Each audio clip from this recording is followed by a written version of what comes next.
Hare Krishna! Hare Krishna! Oh, Krishna! Hare Krishna! Oh, Krishna! Krishna! Krishna! Krishna! Krishna! Krishna! Krishna! Hare Krishna! Krishna! Krishna! Hare Krishna! What have we got ourselves into?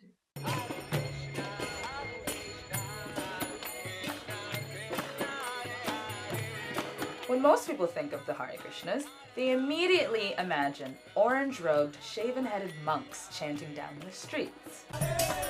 But Hare Krishnas do so much more than that. They chant sitting on the streets. Chant in yoga studios. They chant in halls. Chant in their homes.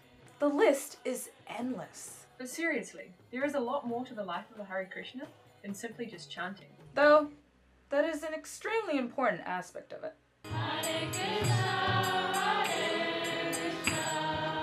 These two Hare Krishnas just want to have a bit of fun. To give you some insights on what it's like to be a Hare Krishna. Well, at least a Hare Krishna in New Zealand, because Hare Krishnas are a diverse bunch of people. We would love to hear what your experiences have been like with the Hare Krishnas. So please don't hesitate to comment below. But we better let you go, as you're probably really eager to explore our videos.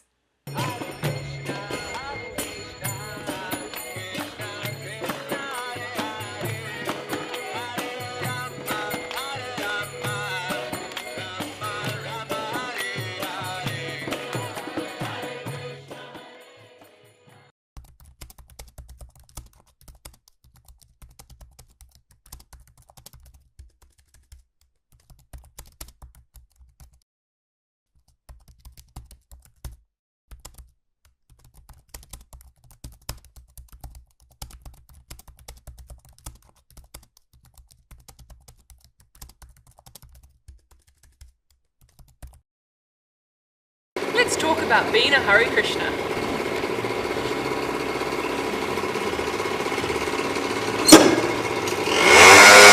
Today I wanted to share a video with you I made a few months ago. It's about how my mum feels about me being a Hare Krishna.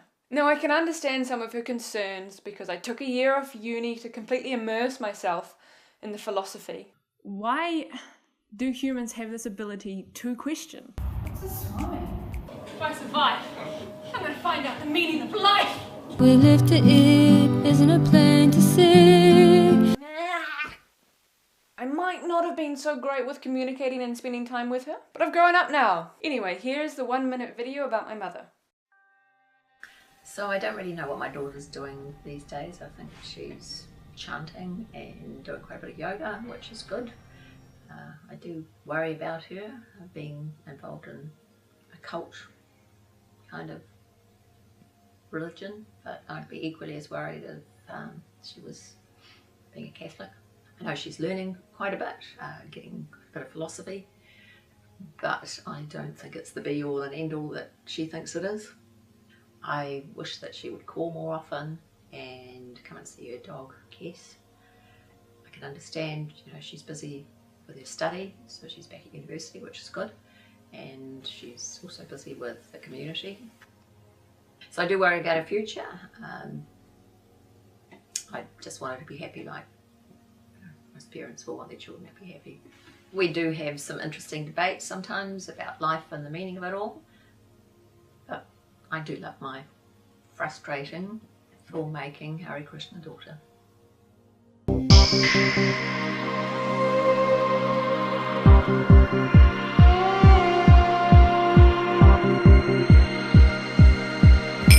Those two Hare Krishnas are at Wellmed.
Krishna plates. Everybody come and get your Krishna plate. $5, $10, what you got to lose? Look, it's over there.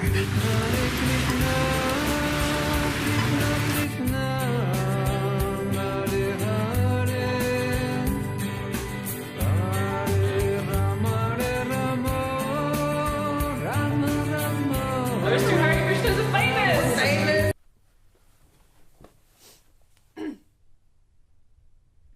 Why do you always do that? It's not funny. Curious about the Hare Krishna lifestyle? What is it that you'd like to know? We've dedicated this entire video to answering those questions. 1 minute, 21 questions. Why'd you become a Hare Krishna? Food. What does it mean to be Hare Krishna? To give Krishna to others. Excuse me? Who's Krishna? He's the supreme source of all pleasure. What are you wearing? A sari. Why do you wear sari? Because they look pretty. Are you wearing face paint? No, it's tilak. What's tilak? Sacred clay from the Ganges. Why do you make videos? To share my lifestyle. Why do you sell books? To share spiritual knowledge. Why read the books? To get spiritual knowledge. What's the difference between spirit and matter? Matter is temporary, spirit is eternal. Do you meditate? Yeah, 2 hours a day. What does your meditation involve? Chanting Hare Krishna. What's the biggest problem in the world? Consciousness problem. Why are we suffering? Because we don't understand who we are. How does chanting Hare Krishna help? Because it elevates our consciousness so that we can understand who we are. Why are you vegetarian? I practice non-violence. What's so special about your food? Nourishes both the body and the soul. What makes you happy? Oh, chanting and dancing. Why do you chant and dance? To make me happy. We're on Cuba Street, chanting Hare Krishna, and you can see the ecstatic party going on behind us. Oh yeah. Come and join. Come and join. Wait, you probably won't see this till like a week later, but next time you see us or hear us, come and party. Come and party. Party up, party up, party up. Today is my birthday. Happy birthday to you.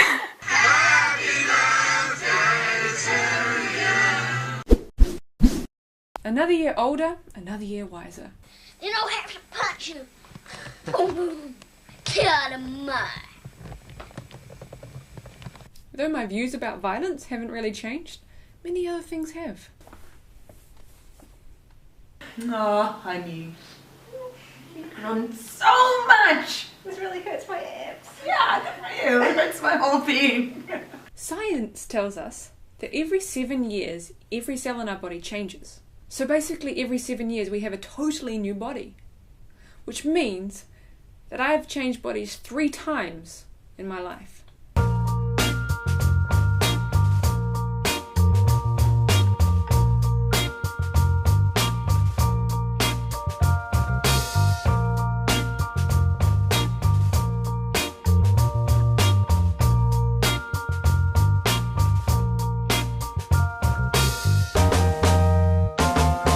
When you look at me as a kid, Chocolate's more yummier than peanuts.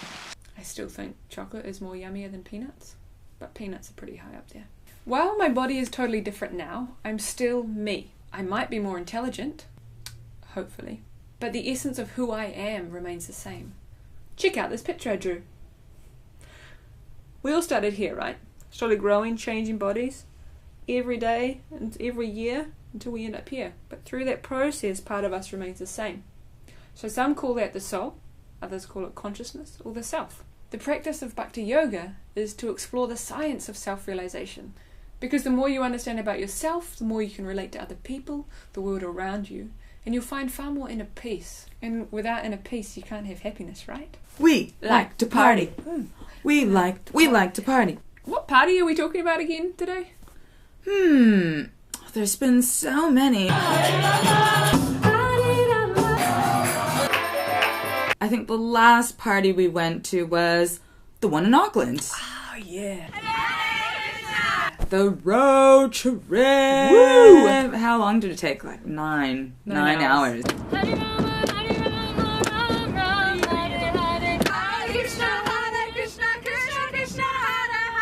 Nine hours in the car. From Wellington all the way to Auckland, but it was worth it.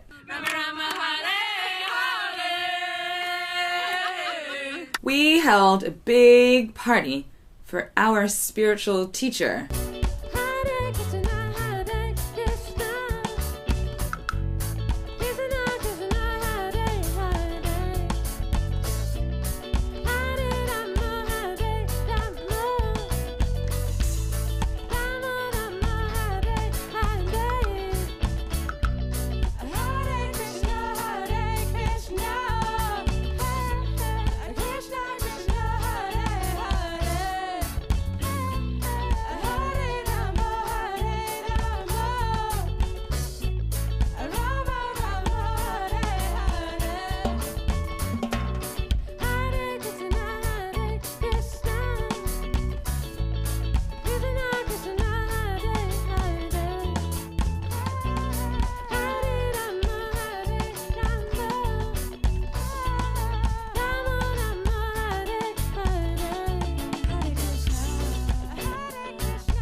Wellington.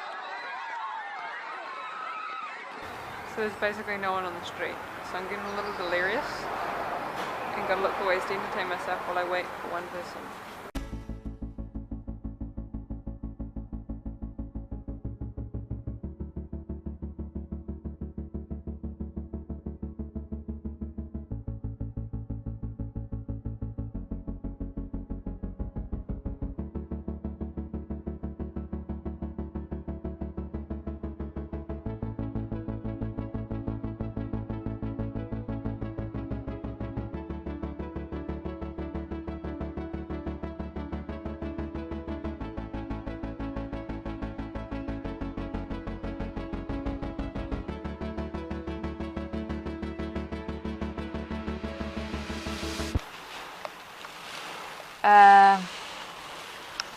So it's a little wet outside.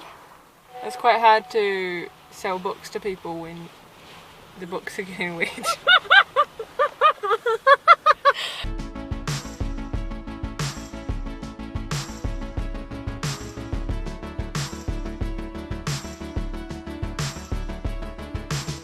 You know, sometimes you'd think that saying the same thing over and over again for like 4 hours would get really dull.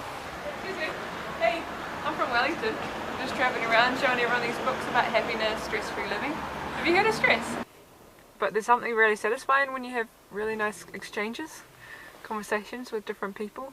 You know, I just did Bhagavad Gita and hiding unnatural happiness to a lady, and she was so appreciative.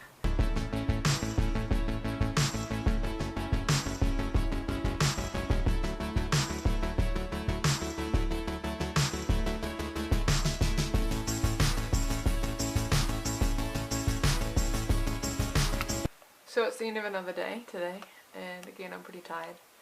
You know, sometimes I don't really realise how much energy you're actually giving to people when you're stopping them talking to on the street. Well, most of the time people just walk past me or just said no, but still you give a lot of energy doing that. So therefore you get a bit tired at the end of the day. I'm trying to read, but it's proving difficult. You know, I'm trying to read the books that we're distributing, but I'll see how we go. Are you sliding on your shoes? Yeah.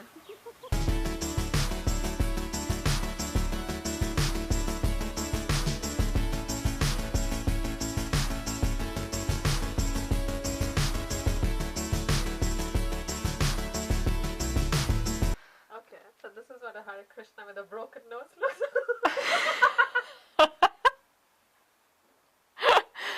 like. This is actually a window. Not an open door.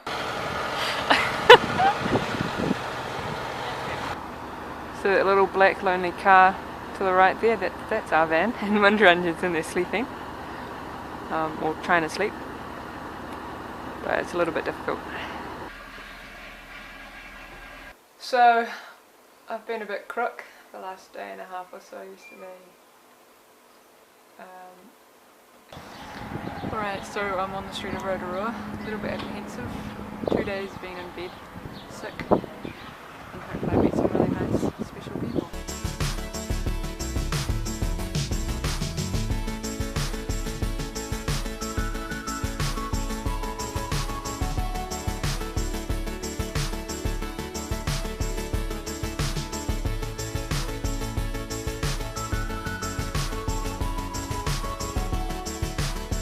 Welcome to our bedroom, our kitchen, as well as our laundry and our washing line. So this is our dining room.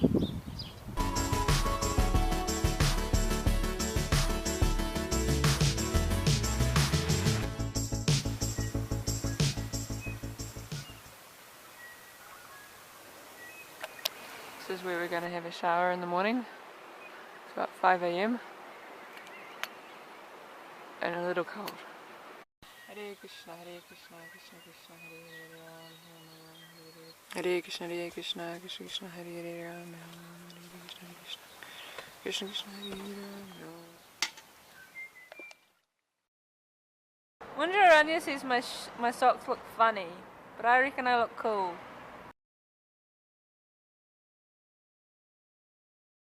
Hare Krishna, soul sister! Lavanya, there will be boys watching this too, you know. Ah, right. That's true. Okay. Harry Ball, Spirit Soul! Is that better? So the other day I was watching TV, right? And you'll never believe what happened. I could probably just show you, actually. Good evening. I'm Ron Burgundy, and this is what's happening in your world tonight. What are you thinking? You are boring me to death, and I am already dead. To call ourselves the Three Musketeers. Who was the third? Oh, Angela Simpson, but she left us for another clique. Like who? The Fab Four, the Magnificent Seven? No, the Hare Krishnas. Sometimes I see her at the airport. Hey, now. Oh, great. No calves. I have a gift for you. Thanks. No thanks. Said it was a gift. Yeah, right. Why does everyone only know us from the airports? Get in. Get in. Only because you made my dad part of my job. Good point. Haven't seen him in years. He flies across the Atlantic to see you. Pacific. You breeze by him like he's a Hare Krishna at the airport. You don't even ask why he's in town. Have you heard of Krishna consciousness? This part is a crazy man. I don't understand your obsession now with dog shows. It's like when you became a Hare Krishna and then changed your mind halfway through the haircut. Oh, come on, Joni. Ever since I retired, I've been kind of just like feeling weird. Hold still, you're gonna look like Hare Krishna.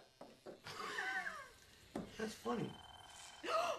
Are you okay? I love Scrubs. A month ago, I shaved my head to show solidarity with a leukemia patient.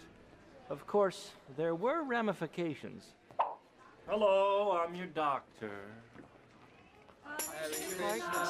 Oh, no, I know I've got the hair, but I'm not one of you, people. Hello, how are you? Well, I have been known to timbre.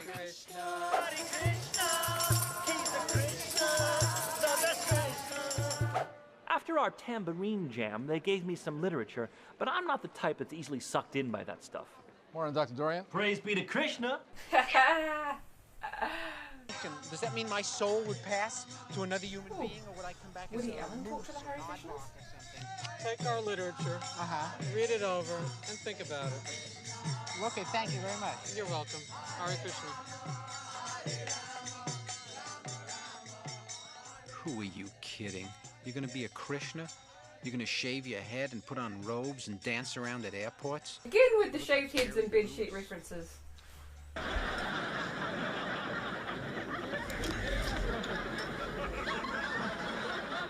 Hare Krishna! Hare Krishna! How'd you like a Hare Krishna fist down your throat, you little punk? You're God? I'm Tracy. I'm your caseworker. What is this? How disappointing. Come with me, please. No, thank you. Thank you. Fairy Krishnas. That's really original. I like that one. I don't know what I'm Very Krishna. What are you wearing? Well, Stephen, everybody needs support. Like this one time, I left the supermarket in a really bad mood, and then I met these very nice people, the Hare Krishnas.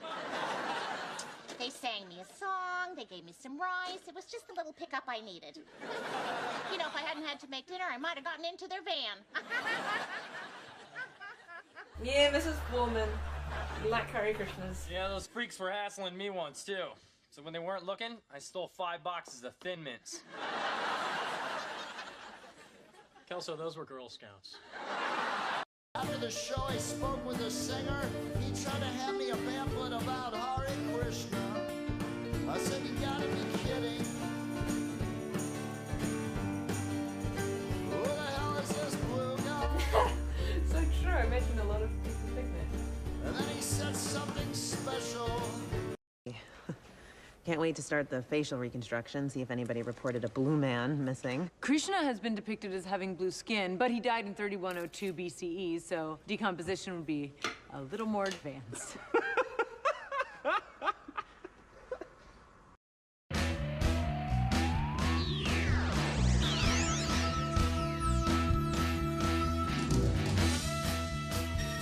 In the great hall of the Super Best Friends, there are assembled the leaders of the world's biggest religions.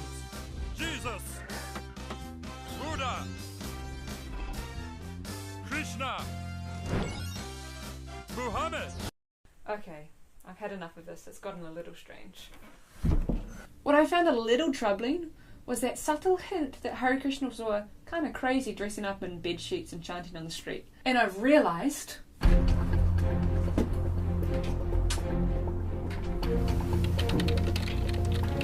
time to get serious.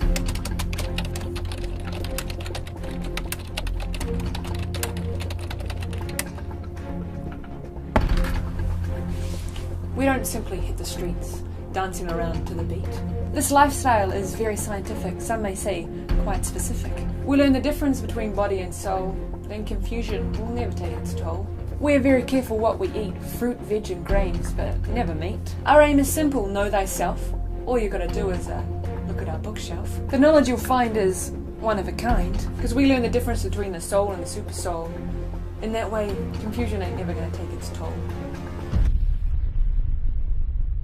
Matter can't satisfy me, promises me it would be everything I wanted, but leaves me dried out and empty.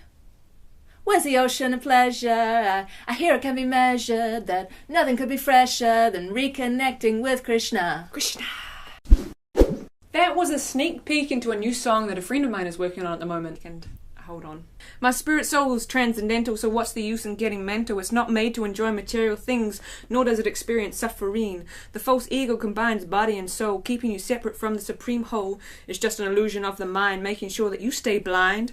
When you experience this mess that we like to call happiness and distress, don't worry, in your mind you'll find the key to unwind this grind that isn't even one of a kind. Rather than adjust your external situation, try and change your internal information. 'Cause we are spirit souls. These bodies are just temporary molds. So fly in the spiritual sky, experience that natural high, and chant Hare Krishna, Hare Krishna, Krishna Krishna, Hare Hare, Hare Rama, Hare Rama, Rama Rama, Hare Hare. It's cool, right? What do you think?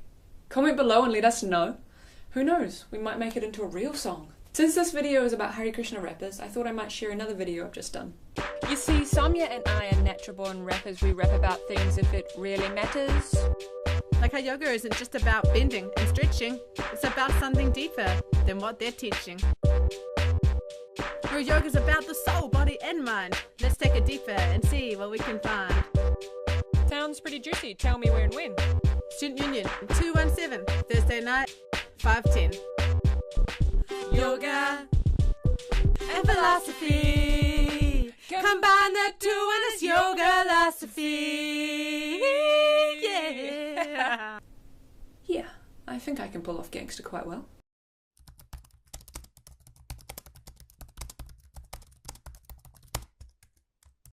Real education, it's a mystery to most as we go about our lives, sleeping, texting, eating toast. We know exactly what we look like in a killer selfie, but we understand the self when it's pointed back at me. Now, try to understand, folks, what I'm talking about. So we don't understand all this about.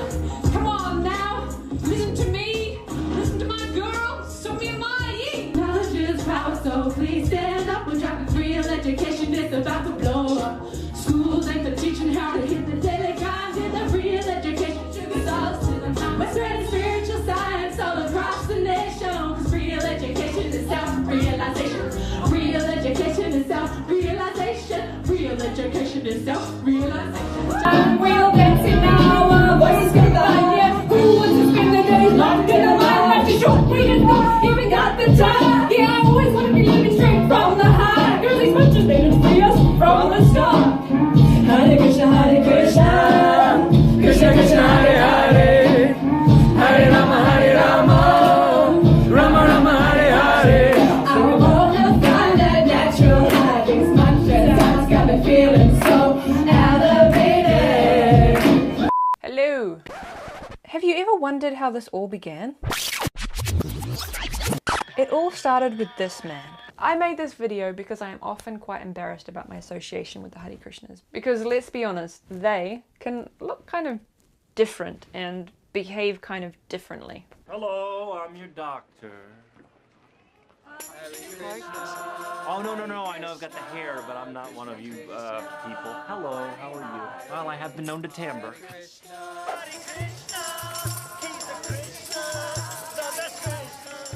This is something I've actually wanted to do for the last like 4 years. And now I've done it. I wanted something that I could point people to and say, look, this will give you a fair idea of what the Hare Krishnas are all about. The word Hare refers to the divine feminine potency of God. Krishna means the all-attractive one. and Rama is the reservoir of all pleasure.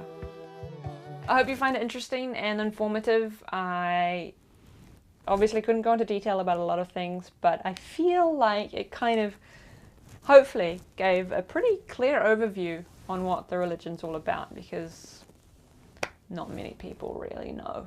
Bye!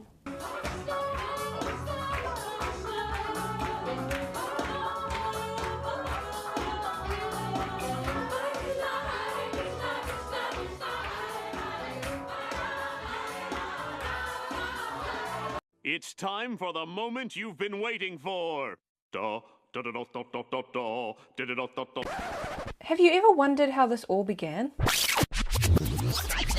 It all started with this man, Srila Prabhupada, when on October 9th, 1966, he and his followers came to Thompson Square Park in New York to chant Hare Krishna outside for the very first time. And it grew from there. While Srila Prabhupada brought this chanting to the West, it was really introduced by Sri Chaitanya Mahaprabhu of Bengal, India in the 16th century. Sri Chaitanya emphasized the worship of Krishna and believed that in addition to chanting the names of God, of which there are many by the way, they should also be chanted on the streets for the spiritual benefit of all.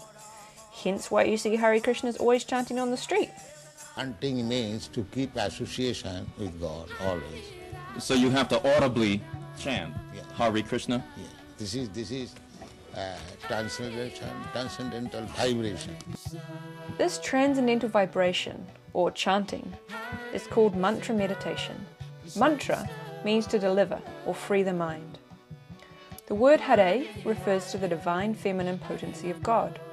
Krishna means the all-attractive one, and Rama is the reservoir of all pleasure. Hare Krishnas or Bhakti Yogis or Vaishnavas or devotees, these are all names for the same group of people chanting on the street. They believe that the sound vibration of the mantra has a direct impact on the soul, that it helps to spiritually awaken us like an alarm clock wakes us in the morning.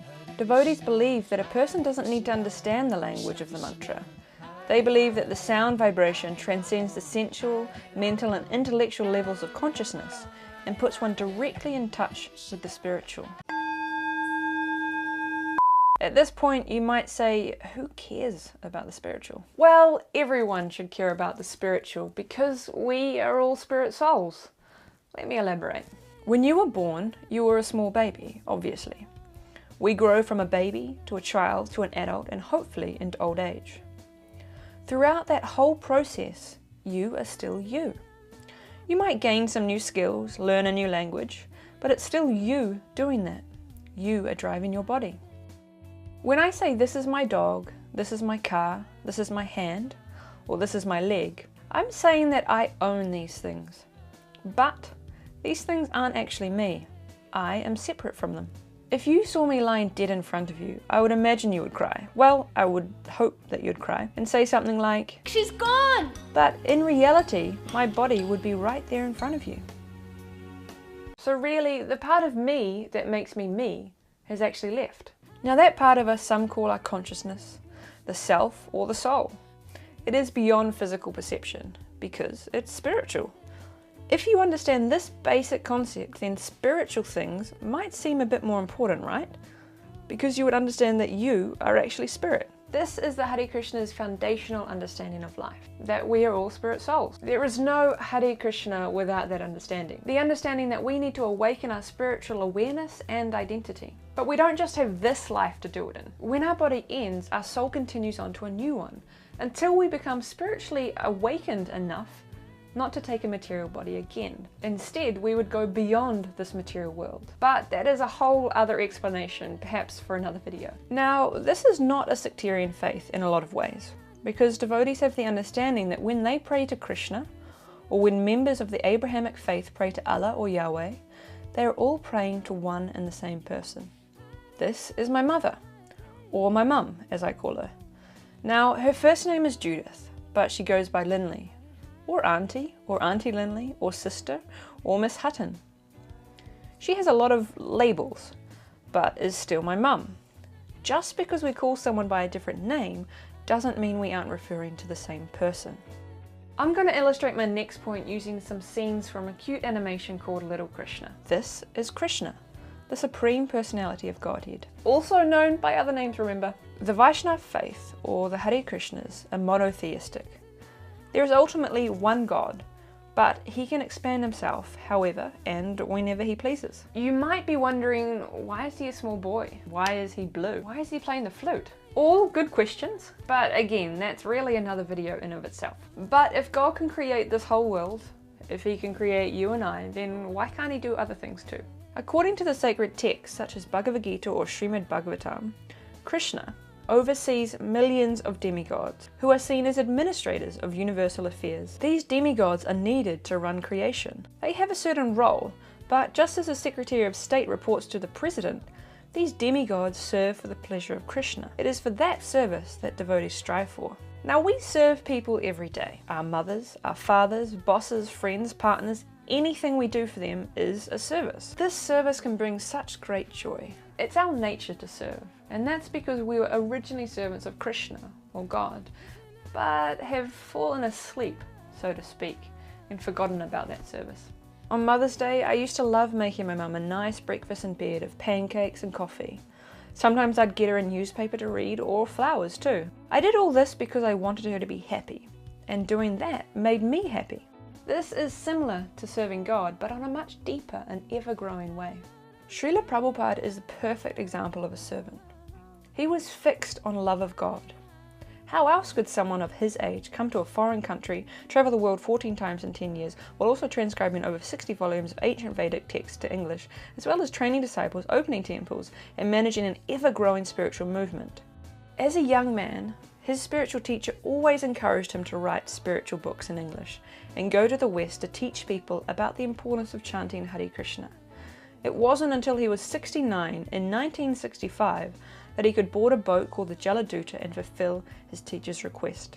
He had translated the Bhagavad Gita in the very beginning of Srimad Bhagavatam, which is rather long by the way. He hoped to finish translating the entire series of books before leaving his body. Srimad Bhagavatam consists of 18,000 verses, spread over 12 cantos, which totals to 18 books. To put this into perspective, for some, the Bible consists of 23,145 verses in the Old Testament and 7,957 in the New Testament. Although the Bible has more verses, Srila Prabhupada also has commentary on almost every verse to help us with our understanding. He references numerous other texts from the Vedas, which is a large body of ancient Indian religious texts, by the way. What makes his work so nice to study and read is the fact that he has the original Sanskrit followed by the transliteration, so that those of us who can't read Sanskrit can at least pronounce it. Then he has a word-for-word translation, then the whole translation, and then a purport. Unfortunately, he never managed to finish the entire Srimad Bhagavatam. He got to Canto 10, part 1 of 4 before leaving his body. But as I said before, during the 10 years he was transcribing, he was traveling the world, opening temples, looking after disciples, and also translating other books, such as Chaitanya Charitamrita, which is 11,519 verses. This book teaches about Sri Chaitanya's life and his devotion to chanting Hare Krishna. That is a lot of translating he did before leaving his body on the 14th of November 1977, aged 81, 11 years after he first left Indian shores to spread Hare Krishna in the West. And he certainly left a legacy.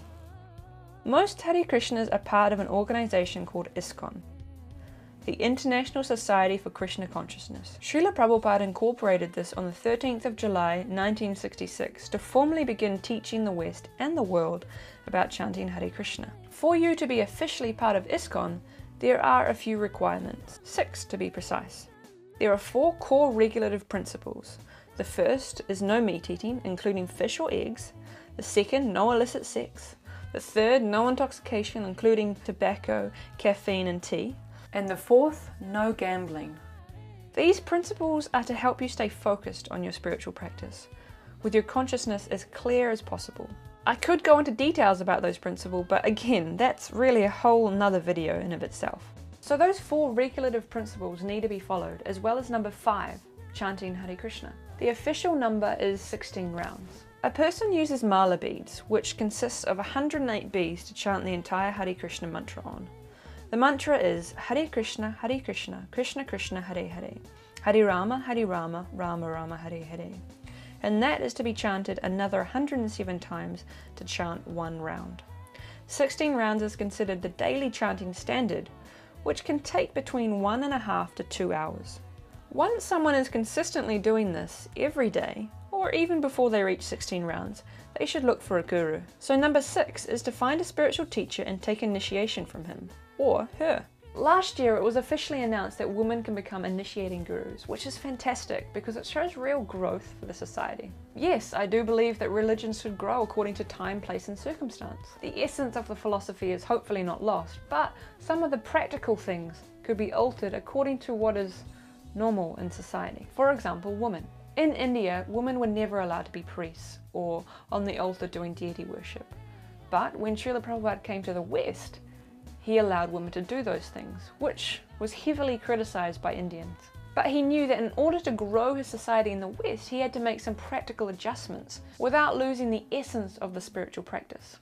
When someone takes initiation, they vow not to eat meat, to refrain from illicit sex, not to take intoxicants or gamble. And they also vow to chant a minimum of 16 rounds every day. That makes a person an official ISKCON devotee, and they also receive a new Sanskrit name, like Lavanya which was my name, to remind you of your service to God. Lavanya Devi Dasi, for example, means the servant of Krishna's pastimes of beauty.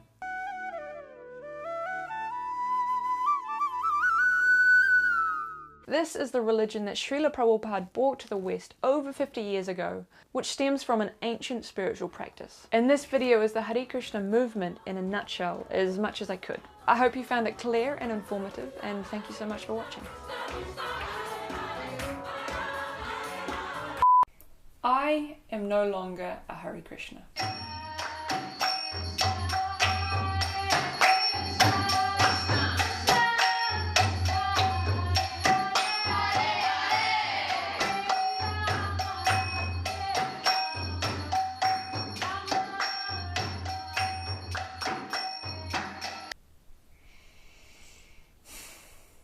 For the past 2 years I've debated whether to make a video about why I left because I just didn't want to rock any boats. But I have really struggled to make sense of everything, and I thought making a video might help me process it all. I've struggled with depression and anxiety for a little over 4 years. I struggled for 2 years when I was a Hare Krishna, and about 2 and a bit years since leaving. It has been crazy difficult. I was part of something that made sense to me, something I loved, but my mental health just kept getting worse and worse, so I decided to leave.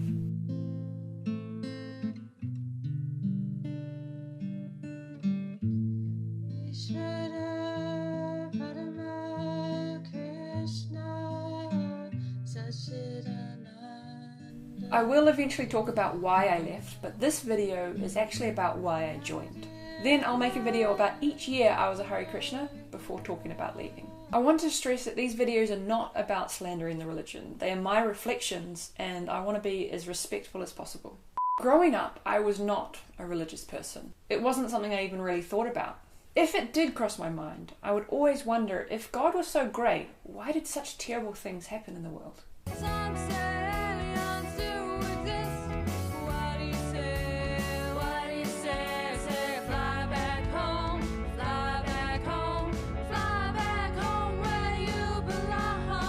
Let me give you the briefest overview of my upbringing, because where you come from and the experiences you have greatly influence the choices you make in the future. I came from a broken home. My parents separated when I was 4 and my brother 9. We saw our dad every second weekend, and he would often take us on amazing camping trips and school holidays. He met my stepmom when I was 11 and they married when I was 13, and I have 3 step-siblings. When I was 13, my brother left for university. After that, we had international students come live with us, so I had company at home. Otherwise, it would have just been Mum and I. We've gone over to Europe to visit them since, and one of them came to my brother's wedding last year. When I was in high school, I had a good circle of friends. I loved music, and we had a band. I was creative and enjoyed art as well as playing football. I also developed a passion for making videos. My first was a musical, which I wrote, about 2 footballers trying out for the first 11, but not getting in because they ate too many pies. I loved those years at high school.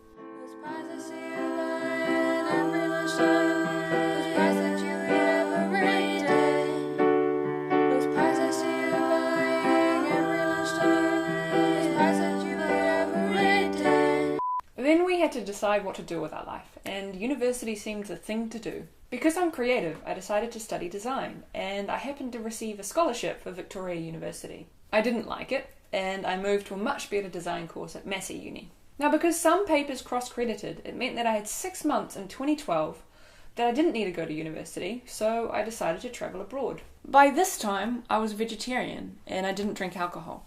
I was extremely concerned about our environment, and saw meat consumption as a significant factor in pollution. I travelled a little of Europe. I woofed, which means voluntary work on organic farms. Then I had a family holiday in France. My brother had been in Europe for over a year and didn't want to spend another winter, so we both went to India. I was intrigued by the idea of meditation and learning more about myself, so thought India would be a cool place to explore. India was tough for me. It was just such a contrast to my Western way of life. When I got home, I became quite contemplative and rather depressed. I just didn't see any hope for the world. When I was travelling around Europe, I came up with the idea to open my own vegetarian cafe that provided locally grown food, mainly on the property, and would also teach people in workshops how to grow their own food.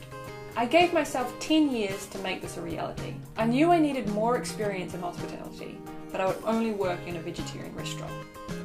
There happened to be 2 in Wellington at the time, and one of them was a yoga studio that provided a vegetarian meal afterwards. It was called Bhakti Lounge, and that is where I met the Hare Krishnas.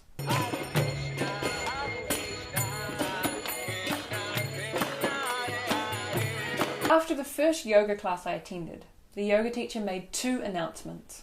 First, that in a month they were running a yoga retreat an hour outside of Wellington. And secondly, they were looking for someone to design and build a new website. Given that I was becoming interested in meditation, the retreat sounded amazing. Also, I was studying design and thought that making a website would be a really great experience. Now, before we continue, it's important that I take you back to when I was 15. My dad owned a retreat centre called Wahunga in Otaki. I loved that place. I even did a photography project there and got high distinction for it. What is crazy is that it turns out that for 2 years this Krishna community held their end-of-year retreats at my dad's place. What's more is that the Krishnas had been donated a property just up the road from the one my dad had owned, which is where their upcoming meditation retreat was being held. So that was my first coincidental connection that I had with the Krishnas. I ended up designing their website in exchange for free yoga and dinner. So I was going there 4 times a week and loved it. When I went to the retreat centre, I fell in love with it as soon as I got there. It stirred up so many dreams, and I saw many possibilities to grow vegetables and teach people to grow their own food. I loved that the community was vegetarian. None of my friends were at the time, and I felt like a bit of an outcast because of that. Yet, here was a group of people who were vegetarian and also seemed to care about the environment. On the retreat, I was introduced to japa meditation, and it just grabbed me. I remember sitting on that bridge and thinking how nice it was, how relaxed I was. After the retreat, I would chant japa every day. There was this one Krishna lady on the retreat that looked so familiar it was bothering me. However, when I was offered this book called Perfect Escape, I realised that I had the exact same one at home, and she was the one who'd given it to me a few years prior at a bus stop. Once again, I felt connected to the community. This connection was further reinforced when I met up with a group of people straight after the retreat to trial as their videographer. They were travelling the country to film incredible vegetable gardens at schools as well as people's homes. I had answered an ad at university to cover for someone who was going away for a week. It just so happened that one member of the team was also a Hare Krishna.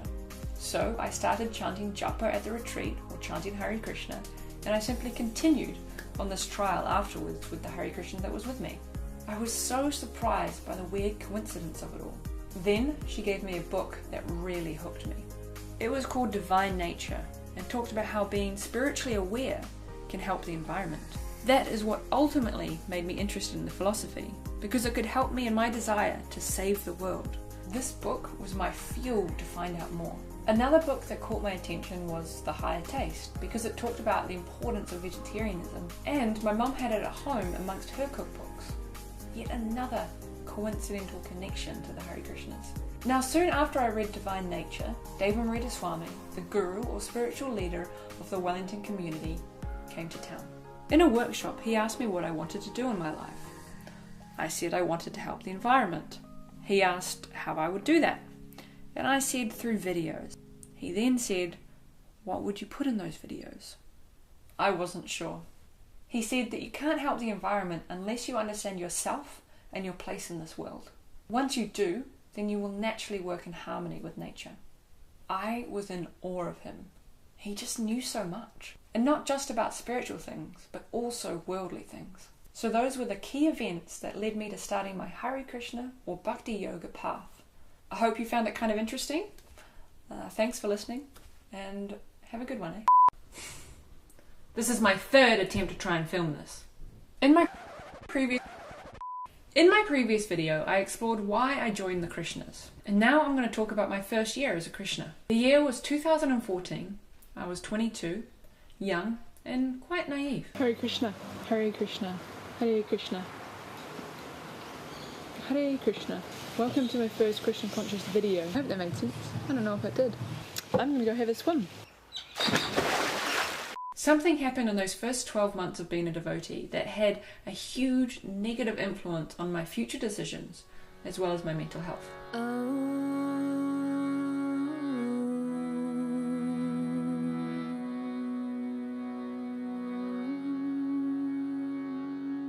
You still might be wondering why I'm making videos about leaving the Krishnas, when this channel is all about promoting the religion.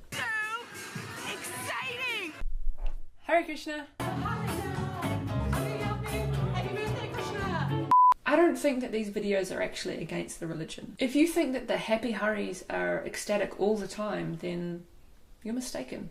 Devotees have difficulties, they have struggles. Some push through and thrive in the practice, and others, like myself, don't. Since I've left, I've actually taken all my videos down on this channel twice and then changed my mind.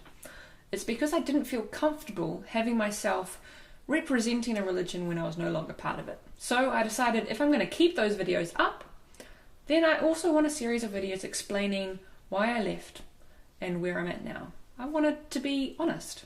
Ultimately, I'm making these videos for myself as a process of reflection and hopefully closure. Videos just happen to be a medium that I can express myself with. Movies are made suddenly here. We see the world around us.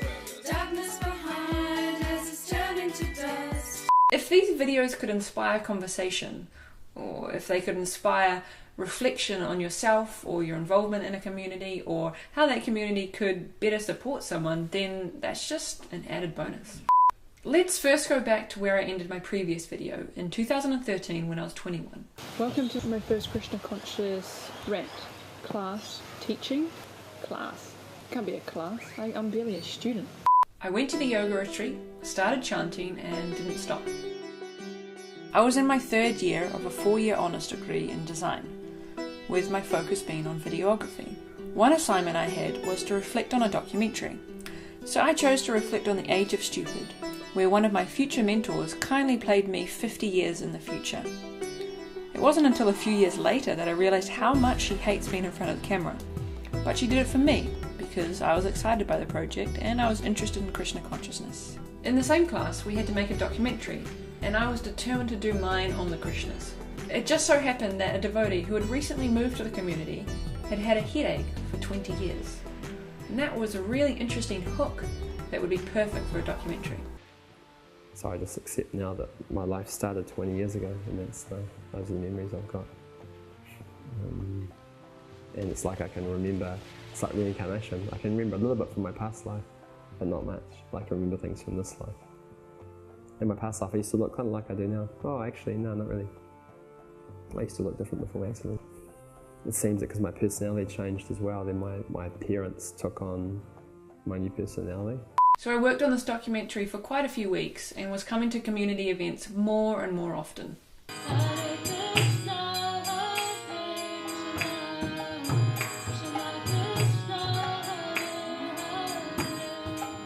loved everything about this community, and I really wanted to explore the spiritual way of living further.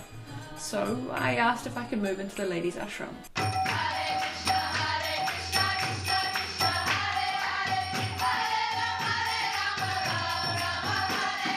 It's enlivening, isn't it?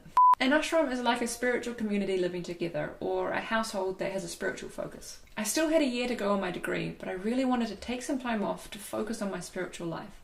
So this was a pretty big decision because I put my studies on hold.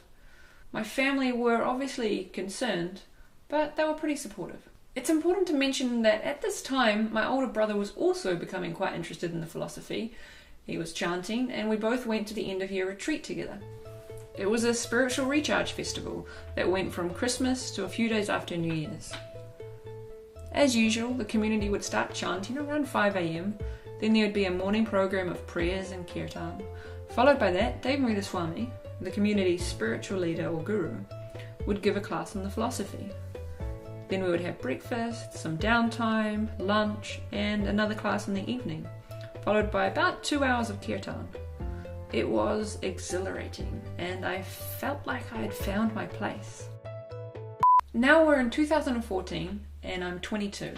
I'm living in the ashram and I'm loving it. And I just want to give you some insight about our lifestyle at the time, because we were actually living in the yoga centre that we volunteered at. There are 5 rooms at Bhakti Lounge. The first is the serve-out area and eating area, which looked a little different in 2014. Then there was more eating space, a yoga room, the kitchen, and a workshop room. Back then, this room was divided in 2, with workshops and kirtans held on the left and the ashram on the right. There were 3 cubbies with desks, and some of us slept in those and the rest were in the workshop room, but we were all in one big room. I always managed to sleep through the snorers because I was just so exhausted by the end of the day. And the reason was because those days were just so action-packed. A typical day for us ladies in the ashram was getting up early. You had to have a really quick shower because there was one between I think 8 or so of us. Then you'd put on tilak, which is a sacred symbol of a Krishna practitioner. Then you would put on a sari and sit down to chant 16 rounds of the Hare Krishna mantra, which took between an hour and a half to 2 hours. If you want some more information about chanting, you can just look at some other videos I've made. At 7 AM we'd have morning prayers, which included kirtan until 8 AM.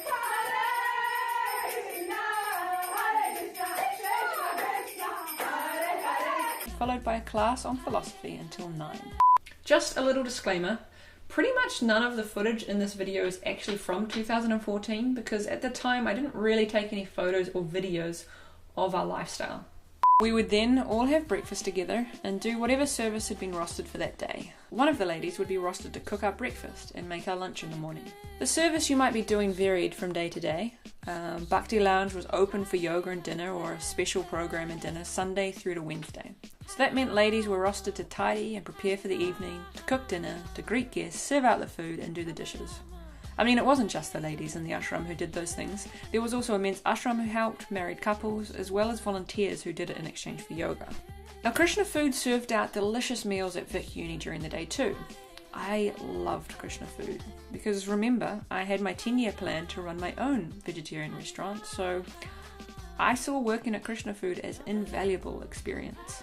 Another type of service was book distribution, as well as giving out flyers promoting Bhakti Lounge. Just folding some flyers, you know, gotta let people know about Bhakti Lounge. Yeah, man. There were other services too, like making the roster and management, as well as things that I can't really remember right now. On the roster, we were also, as much as possible, given at least 2 hours free to read every day.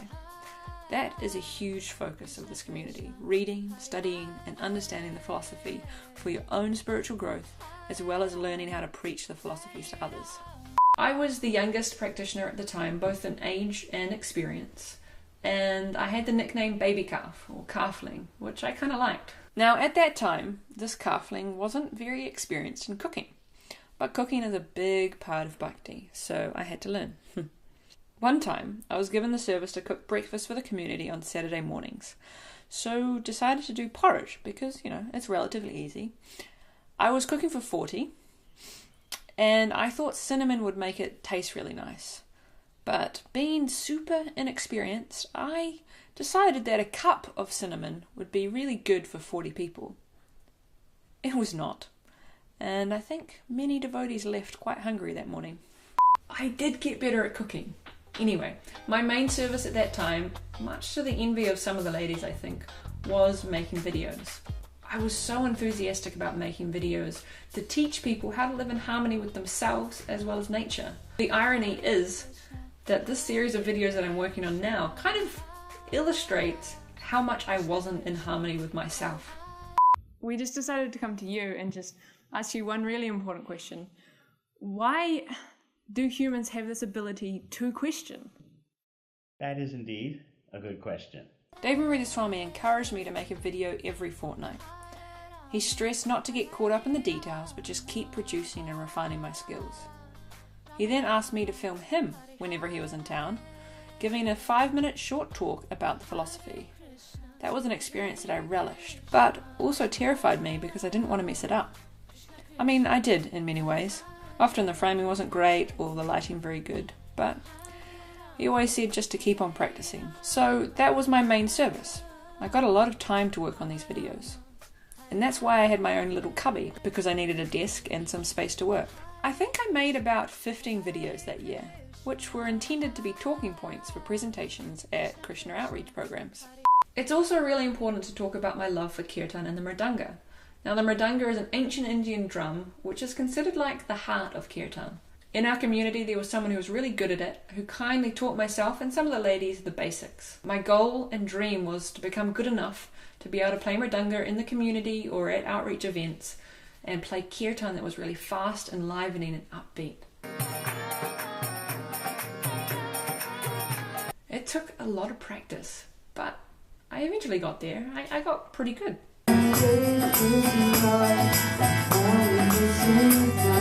Another service I was involved in was to help run Working Bees out of the retreat centre an hour outside of Wellington.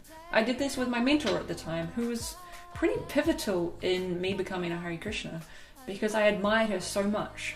She was so spiritually grounded, sincere and knowledgeable, but also materially very capable and very practical, and I really loved that. So her and I worked together to organise the retreats. That service was really important to me because of my passion for learning how to teach people to grow local food, and also my 10-year cafe plan. I just loved this service. We would take people to the retreat centre once a month for free in exchange for their help on the land. First we worked on some vegetable gardens, then we moved to creating and clearing tracks around the property. The guests would be cooked for and someone would teach yoga every morning. This was a super exciting year for me. Everything was new and interesting. I was learning so much and I became pretty fanatical.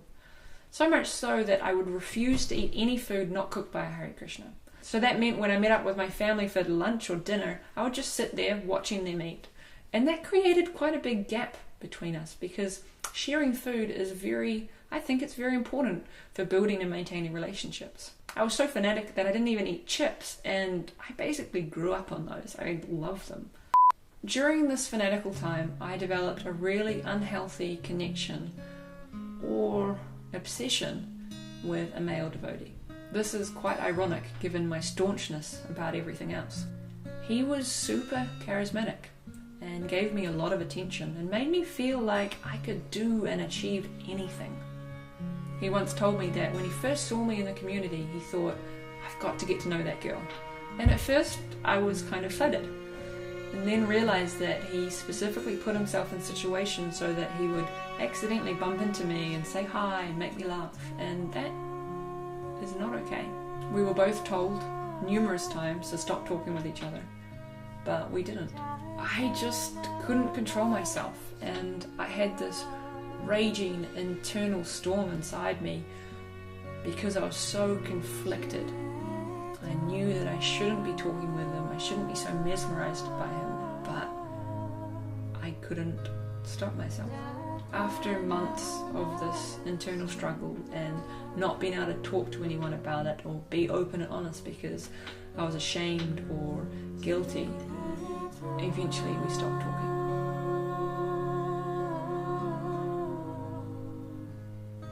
Now, obviously I've been super vague about who he is and what kind of relationship we had because that's not what was important. What was important was the effect that that experience had on me. I felt such anxiety and anguish because I was so conflicted inside and I felt trapped by the situation. I also began having trouble breathing. It became shallow and difficult to take full breaths. It felt like there was something in my throat. And unfortunately, this is something that continues to this day. Every time I get slightly stressed or anxious, I tighten up and I really struggle to breathe.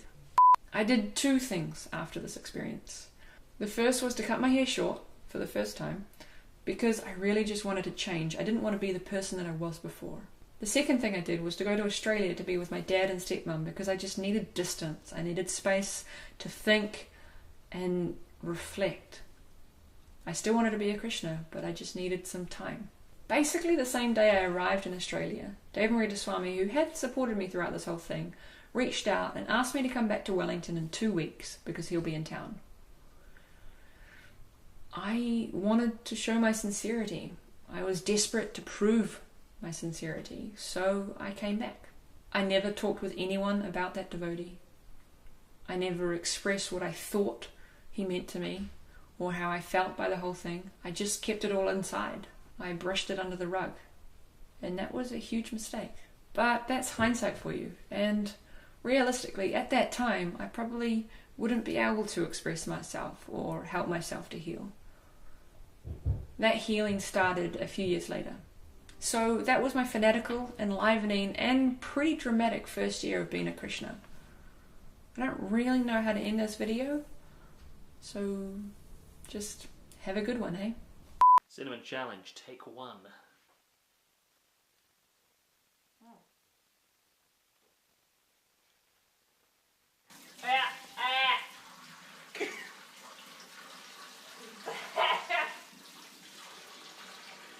It's like cake on my tongue.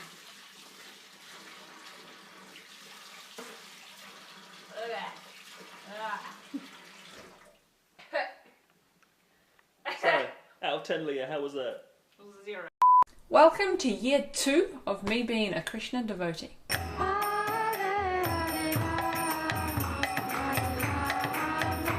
It's 2015, I'm 23, and this is the year I get my Krishna name, or get initiated.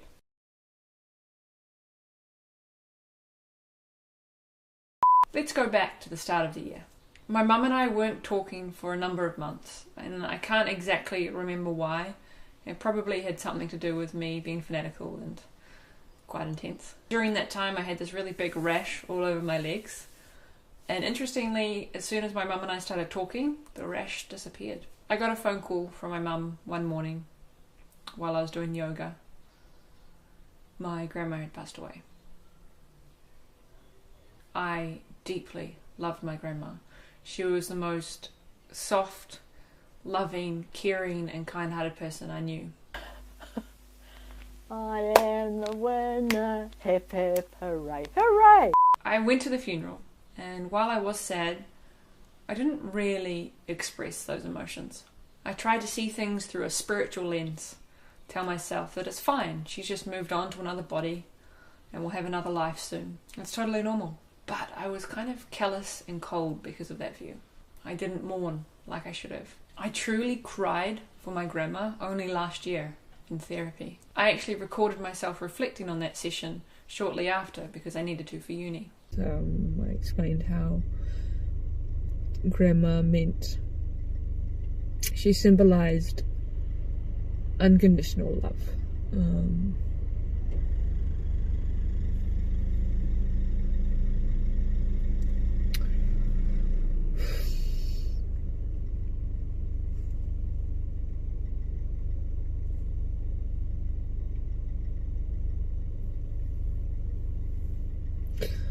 And Nikki asked what she meant to me and if I missed her, and I said I didn't. Which I guess, I don't know, I haven't consciously thought of her, because when I see Winnie the Pooh, I feel loved and I feel cared for.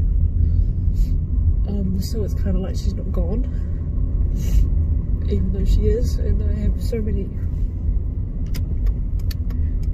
fond memories of her. I don't have any bad memories of her at all.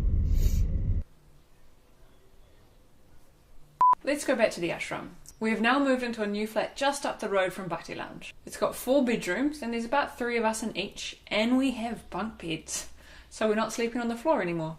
Unfortunately, I didn't really take any footage of the bedrooms at that time. We had our usual morning programs there.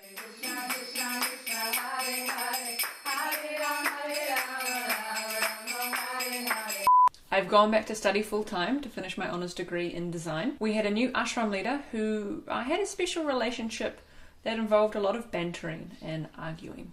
For quite a few months I really struggled because I'd come back to the ashram for lunch, but it was super, super average.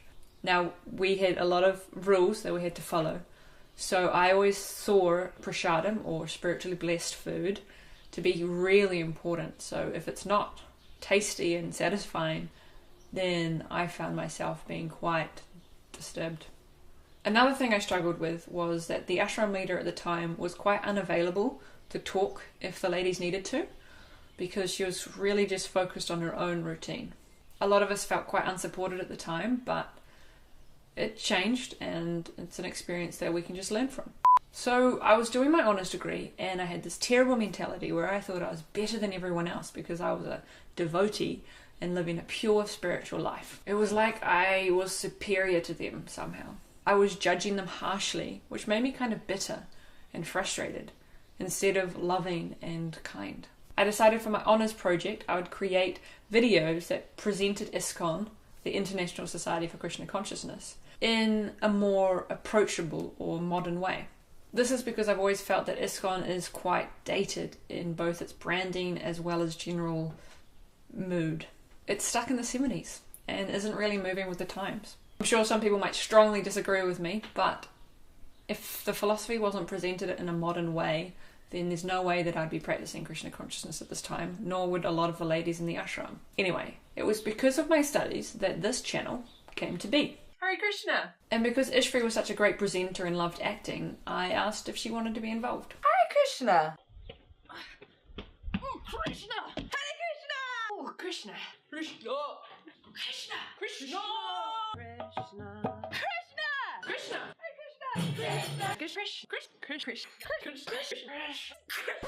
About a third of the way through the year, a lovely devotee from South Africa came to the ashram. Often we would have ladies from all around the world come for some training for a year or two. But the flat that we were living in was full, so she had to sleep at Bhakti Lounge. It had been renovated since we lived there last year, so no longer had that sectioned off space, and I could see that she was having difficulty. The ashram leader at the time had a room to herself, and I asked if I could share with her. Really just to sleep, because I was at uni all day and studied in a different place, so I'd just be there in the evenings, but she didn't want to. It was probably largely because of our argumentative relationship, I would imagine. So I decided to give up my bed in the ashram and move to Bhakti Lounge myself. I really just wanted her to have the best experience she could. I started to struggle with sleeping at Bhakti Lounge because it often meant quite late nights because I had to wait till guests left before I could actually go to bed. Eventually my mentor at the time kindly offered me a room underneath her house. She even lent me her scooter for me to get to uni easily. Yoga. It's a word many people know. It's a thing many people do.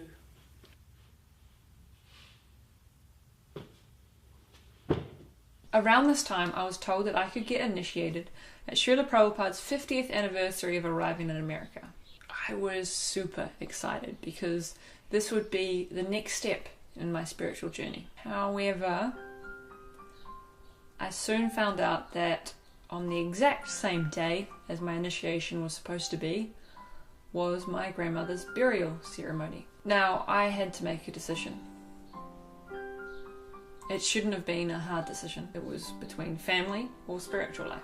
I agonized over it for weeks, if not months. My arguments were always backed up by scripture in my head, and I saw that I've had so many families and so many lifetimes because I believe in reincarnation that this was just another family in this lifetime, so it wasn't as important as my spiritual practice. My spiritual life was the most important thing. I also told myself that the burial didn't really matter because I'd already been to her funeral, I'd already honoured her death, but it did matter. Ultimately, this wasn't about my grandmother. It was about supporting my mother, who had lost her mother.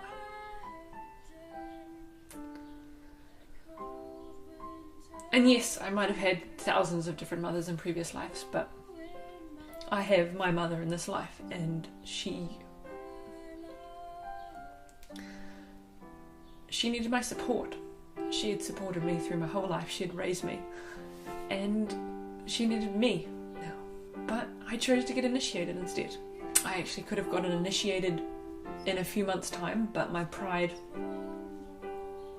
took over, because some other ladies were also getting initiated who hadn't been practicing as long. So I didn't want to get initiated after them.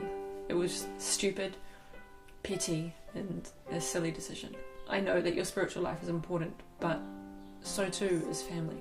I let my mom down. She raised me and sacrificed so much as a single mother to look after my brother and I. And I am deeply, deeply sorry for not supporting her on that day.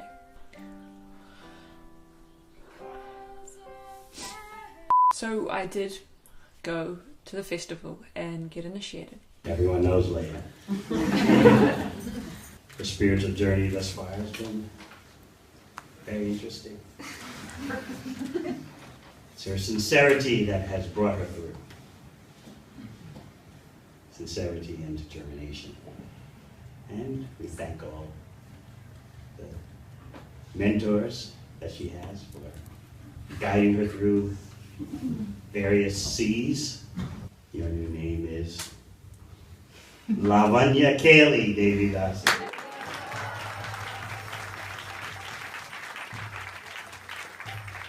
I was obviously conflicted, but everything that I did I thought was backed up by scripture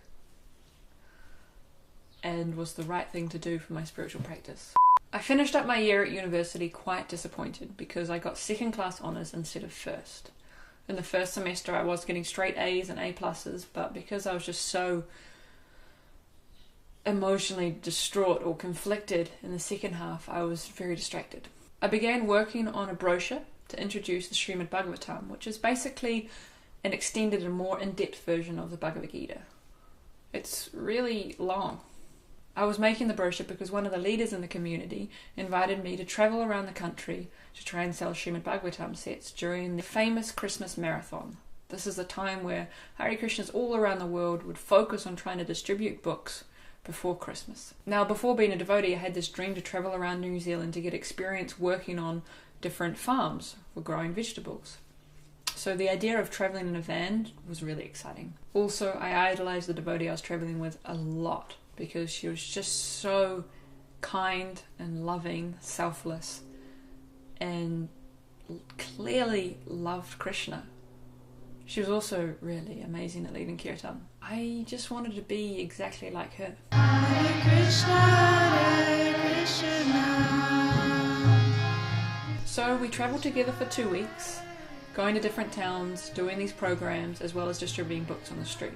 This was the first time I really distributed books. I was super nervous. On week 3, another lady joined us for the remaining 2 weeks, and we all squeezed in the back of the van. Welcome to our bedroom! It was an adventure, and I did actually get quite good at distributing books. I had plans for the following year. I really wanted to focus on making these videos for this YouTube channel, as well as develop a website introducing Bhakti in a modern contemporary way. Basically like Bhakti Lounge, but online. But I was convinced to move back to the ashram and really focus on my spiritual life for a few more years. So I did. But more about that in the next video. Thanks for watching, and have a good one, eh?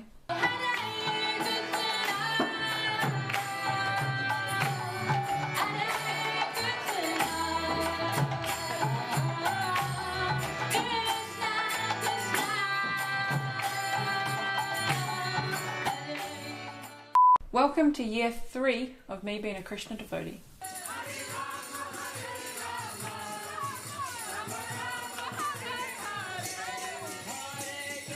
I'm back in the ashram doing service full time. So in exchange for our spiritual training, a roof over our head and food, we all volunteered full time at Bhakti Lounge, the yoga centre, as well as Krishna Food, which is a catering business.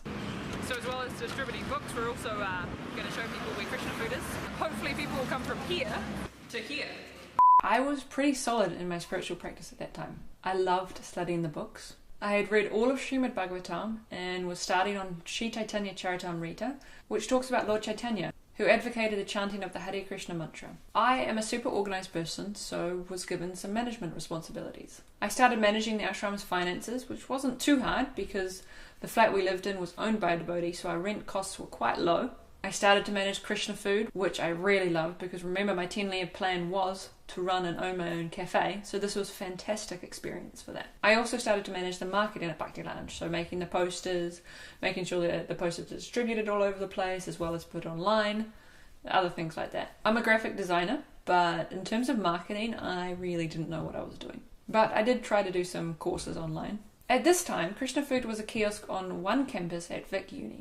But this year, we expanded to another smaller campus. Usually the ladies volunteered at the kiosk, but with a second one, we were spread too thin. So we decided to pay those who served out there. We hired some devotees, but also employed 2 other people to help serve out and prepare the vegetables. This meant I had to create a contract and set up a payment method where we paid taxes. I didn't really know what I was doing and messed it up. One employee got angry and threatened to take us to employment court or something like that. It wasn't good, and I was super stressed. The feedback I was given was to be more diligent, but I had no idea what I was doing. So that's quite hard. So I lost a lot of confidence then. As you can imagine, I was pretty busy with these different management services, and I was a little frustrated because I didn't have much time to make more videos for this channel. I made some, but I wanted to be more consistent. It's good to be back. Today is my birthday.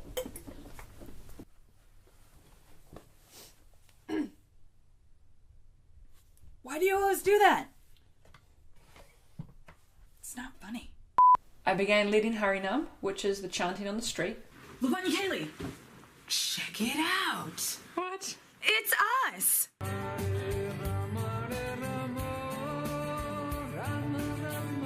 Those 2 Hare Krishnas are famous! I also got much better at the mridanga, the ancient Indian drum.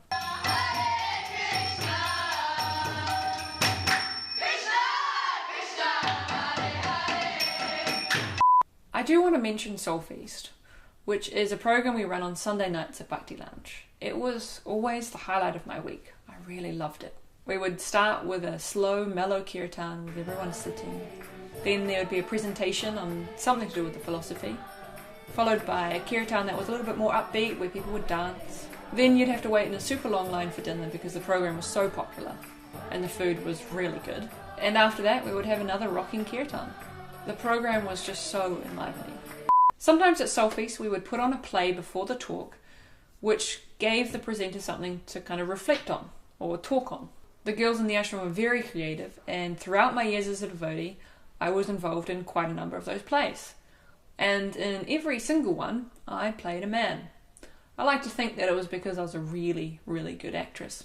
Joy, great to have you on the show. How are you? I'm quite nervous. If I survive, I'm going to find out the meaning of life. Oh, here comes my customers. Oh, pretty good job, this one. 100% death rate. Oh, no, we were already robots before. Now we're going to be real humans. Come on, we've got to find that time traveler. This was also a time where the ladies who were initiated learnt how to do puja, or deity worship. It's a very devotional and ritualistic aspect of bhakti where you offer different paraphernalia to the deity, or the murti. I won't go into details of it in this video though, because it's not so important. But it made me feel like I was really going deeper in my spiritual practice. I also started giving class, and that's something that I really pushed for because I wanted to get more experience in presenting the philosophy and hopefully become expert at preaching. This was also a time where I became a little bit more relaxed in what I ate. I would always offer it to Krishna, but it didn't always have to be cooked by Hare Krishna. So when I go to my mum's, she would kindly make me a meal without onions or garlic. Vegetarian, but that wasn't a big deal because my mum's been vegetarian my whole life. But I saw that her removing onion and garlic from what she would normally cook was an act of devotion. So I was totally happy to eat that food, and I loved it. Being able to share a meal together was super important for maintaining as well as growing our relationship while I was a devotee. Towards the end of the year, the ashram made a trip to Auckland for Devanrita Swami's birthday. It was about a 9-hour drive up.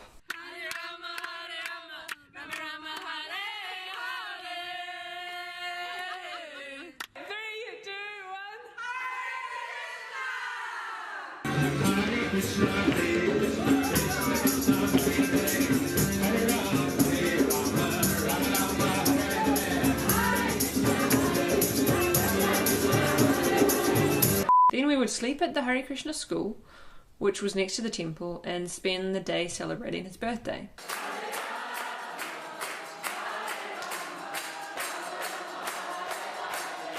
We would then drive back the following day. It was another blissful yet exhausting experience. And now we come to the end of year Christmas marathon. So we've had our first night on the marathon. Now we're going to go on our first day of books. I was lucky enough to go travelling again, and I got to go with someone who really loved distributing books. So the thing is, I might be really apprehensive about going out because I get nervous and people might be real mean to me, which they were. Some people were mocking me about being a Hare Krishna. But there's something really satisfying when you have really nice exchanges. I just did it because it pleased the ashram leader who I went travelling with last year, as well as my spiritual teacher, Devanrita Swami. We're on day 2 of the marathon. I'm ready to fight today. And we're going to show everyone these books, which should hopefully be fun. Okay. Hey, I'm from Wellington. I'm just travelling around showing everyone these books.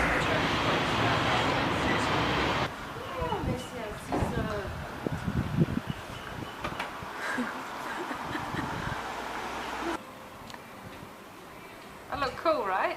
So this is our evening routine of making our bedroom up. Welcome to my kitchen. I'm making what's called khichdi, which is pretty nice. Some veggies, some spices, ginger, rice, and kidney beans. This is so exciting. I got wraps today. Wraps for breakfast, yum! Not bad. To be honest, I really like the adventure of travelling around giving books, but my heart was more into making videos to present the philosophy in an easy to digest way. Maybe that's why I ended up leaving. We'll find out in a few more videos. Thanks for watching and have a good one, eh? Welcome to year 4 of me being a Krishna devotee. It's 2017 and I am 25.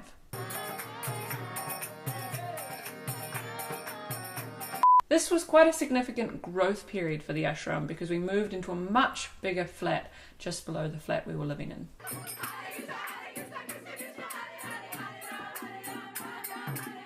This was also the year that I started having doubts about being a Hare Krishna. During the Christmas marathon the year before, I was busy sorting out the tenancy agreement for the flat that we had just secured. I would be the head tenant, and I was super anxious about the cost because it would go up about 6-fold to what we were previously paying. We were moving in at the end of January, which is about the time that I was going to India. There was a lot to do then because the place was really dirty and quite run down. So this is the state of the room, the apartment to begin with. This is our lounge room. We managed to borrow some money for the deposit as well as a few weeks' rent, so that helped kind of calm my nerves a little bit. Devotees often said that Krishna would provide, but I never thought that he would provide anything without me also endeavouring. I couldn't just sit back and wait for the money to appear. So for months I worked really hard trying to get different catering jobs at festivals or weddings, and it was exhausting. So we're here at a fair, and it's a little wet. Unfortunately, I did not ask for help during that time. I just shouldered that stress and burden myself. I even damaged my right wrist from carrying too many heavy buckets to and from the van. And that's given me trouble for years since. So that time was pretty stressful. Let's go back to when we moved into the new ashram. It was pretty run down, really. And we got permission from the landlord to rip up the carpet because it was mouldy in places and quite gross. And we also got to repaint the whole place because again it was quite mouldy and just very, very dirty. There was a devotee who helped tirelessly with the renovations for 3 days, and there's no way that we could have done it without him. He helped move the really heavy cupboards, rip up the carpet, relay the carpet. It just wouldn't have been able to happen without him. So thank you so much to that devotee who has actually since left the religion. We had to have the ashram livable by the time myself, the ashram leader, and 2 other ladies left for India. So that meant 3 days before our flight out were very late nights, finishing after 10 o'clock and then getting up the next morning around 4:30 to chant and then work the whole day. The night before leaving, I was up till about midnight working on some marketing things to carry over for the month that I was away. And I think I got maybe 1 or 2 hours sleep before flying out at 4 in the morning. Devotees would call this a yajna, or a sacrifice, and it certainly was.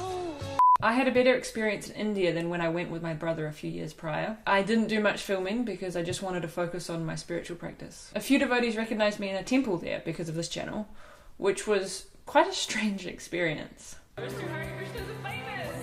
When some devotees found out that I was a disciple of Devamarita Swami and connected to Bhakti Lounge, they really criticised that community, which was super confusing for me. They didn't like this modern, contemporary approach to presenting the philosophy, but I wouldn't be practicing had that not been the style, nor would a lot of the other ladies in the ashram.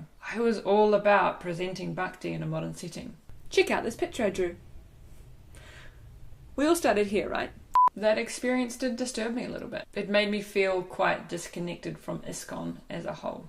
So there was a lot to do when we returned to New Zealand. Devamarita Swami was really pushing for me to explore online marketing more, like Facebook. I felt a lot of pressure because of the financial situation. Our outgoing expenses had increased dramatically. I was also struggling with Krishna food and all the catering I was doing. I remember once a devotee who was the Krishna food chef, who's been the chef for years, once forgot to deliver something that was quite important. And I was furious and sent him this really intense text. And he replied saying, you know, you might be right, but you could learn to be a little bit nicer about it. I was crushed. I felt so guilty and realised that I'd probably behaved in similar ways in other situations as well. I was becoming bitter and frustrated when I thought devotees weren't really thinking properly in their services. And as a manager, that's not really a good attitude to have. I'm supposed to support them, but I was just becoming grumpy at them. I did ask for help at that time. It wasn't really given. Maybe it was given, but in a way that I couldn't really accept or grasp onto. So I felt pretty alone and unsupported. My health was beginning to become quite bad at this time. I was just constantly fatigued. My iron and B12 were always low, which is probably because I was so stressed constantly. This was also when my depression began. And depression is your body saying, F you, I don't want to be this character anymore. I don't want to hold up this avatar that you've created in the world. It's too much for me. Right. You know, you should think of the word as depressed as deep rest. Deep rest. Your body needs to be depressed. It needs deep rest from the character that you've been trying to play. So I just gave up. I burnt out. I gave up all my services. I just couldn't cope with the pressures. I didn't think I was really made to be a manager because I felt like I needed to control everything rather than delegate, and because I just got frustrated with people too easily. Come on! Speed up! How do I open the egg? I don't know how to... Useless! I felt like a complete failure. All these years I was trying to prove my worth, prove my sincerity, and I couldn't do it. I know it was hard for my mum to see me struggle through these times, and that's because whenever I went to my mum's, it was usually when I was completely exhausted and just needed a break. So she always saw me at my worst, at my most stressed. So I do worry about her future. I just want her to be happy, like as parents will want their children to be happy. We do have some interesting debates sometimes about life and the meaning of it all. But I do love my frustrating, filmmaking Hare Krishna daughter. This was also the year where I started thinking about marriage and having a family. We had a system in the community where if you wanted to get married, you would put your name on a list and you would be matched with someone else on that list. I was matched with someone in the middle of the year. Let's call him Tom. He wasn't initiated and was from Canada. Tom seemed nice enough, but I didn't really know him because I'd just seen him around the community for a few months and I really just wanted to take my time to get to know him. But he thought I was being quite aloof. 2 weeks after we first started seeing each other, I gave my first Soulfeast talk, which was a huge thing for me. I'd been wanting to do one for years. So I was really excited and also super nervous. And I normally don't speak in front of a lot of people. I normally speak in front of a camera. So I make a lot of vlogs. So it's a lot easier speaking in front of a camera because if I make a mistake, I can just pause it and then repeat what I'm going to say. But in front of 100 people, it's a little different. So then I'm also a rapper, which is really exciting. I rap about things if they really matter. After the talk, Tom asked me to come with him to the yoga room because he needed to talk to me. He didn't mention the talk, he didn't congratulate me, didn't give me any feedback. He just, it's like it didn't even happen. And then he spent, I don't know how long, 15, 20 to 30 minutes trying to express himself, but he couldn't find the right words. Basically, he was saying that he felt like I wasn't making much of an effort in this relationship. But it had been 2 weeks, so I was a bit confused. I was immediately hesitant to continue, but very much encouraged to stick it out and try for a little bit longer. But these kind of things just kept on happening. He would view me as this really amazing devotee, but at the same time constantly criticise me. It was very conflicting and really confusing. He also once told me that if we broke up, he would leave the community and leave Krishna consciousness. So I felt quite trapped. Around October, it was suggested that we have a 2-week break just to give ourselves some personal time. Tom was the one who really wanted it, and I think I was the one that really needed it. So we went to Auckland for Demarita Swami's birthday celebrations, and on the day that we were coming back, Tom messaged me saying that we don't need the 2-week break, he's fine, he's cleared his head over these last 2 days. But it had only been 2 days, and I needed a bit of a break. So we got into some sort of an argument, and he sent me a text that really stuck with me for years. He said that I have a reputation in the community for being obstinate and self-absorbed. That really hurt. I forwarded the text on to 3 senior devotees, and one sympathised and the other 2 said, oh, well, you know, maybe it's something you could work on. Maybe it was something that I needed to work on, but at that time, I needed support. I needed some love and sympathy. And that's because I viewed that text as meaning the community hated me and they all criticised me, and I had been trying my hardest to give everything to Krishna. Given up years of my life in full-time service. On that drive back, I really questioned why I was devotee, why I was part of this community. I've never had these kind of doubts before, but I had been miserable and stressed for months and so exhausted. And I was wondering whether it was worth it. I was particularly offended by the comment about being self-absorbed because I felt like I had sacrificed so much for the community, given up so much of my time and my energy for Krishna. Now I hear that the community is criticising me. I thought everyone didn't like me. Now, it was explained to me sometime after that the self-absorbed comment really just meant that I was quite absorbed in my own services, in my own little world, making videos and things like that, and that's probably true. But I think with the service aspect, I was so over my head and so out of my depth that I didn't know what to do. I just had to tunnel vision and focus on them. I couldn't think of anyone else at the time. Basically, I thought no one would want to marry me, so I should just stay with Tom. Okay guys, we just want to go sit in a dark basement and wait for tomorrow. I soon moved out of the ashram with another lady. Oh, it'll be so much fun. And started working at a garden centre. I hated it. I was super stressed about what to do for a career, what I should do for work for the rest of my life. After moving out, I also felt really isolated from the community. At the time, there was only really ladies who were married or single ladies in the ashram. There were no single ladies who were working, so me and my flatmate were quite alone in that sense. I was miserable. And things with Tom were not helping at all. I tried breaking it off a few times, but he kept on convincing me to stay. Eventually, I did end things at the start of the following year. So that brings us to the end of my 4th year as a Krishna devotee. This was the year that I started having doubts. Thank you for watching, and have a good one, eh? Now we come to my final year of being a Krishna devotee. It's 2018, and I'm 26. Let me tell you how my day goes. Every week in same flow. Never know where I'm going. No dress up, hit the go. Whoa, the fish and Jordan got me feeling low. I was no longer living in the ashram, but I felt really isolated, like I wasn't really part of the community anymore. I was totally lost. Lovely day, isn't it? Wish I could say yes, but I can't. I had no idea what to do as a career, and that really scared me because I wanted to be financially stable. I decided to break things off with the devotee I was seeing, which was really hard to do because he kind of wouldn't accept that I wasn't happy with him. I wasn't happy in general, but being with him really didn't help either. The weekend before I actually broke it off, I stopped chanting. I didn't want to live. I knew I couldn't take my own life, but I still didn't want to live in this life. Devarina Swami heard that I'd stopped chanting and asked me to come see him at the retreat centre. He was kind and supportive and suggested that perhaps dating right now wouldn't be good for me. That gave me the fuel that I needed to actually break things off with Tom.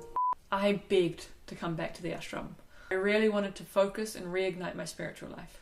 Hare Krishna, Hare Krishna, Krishna Krishna, Hare Hare, Hare! So I did move back.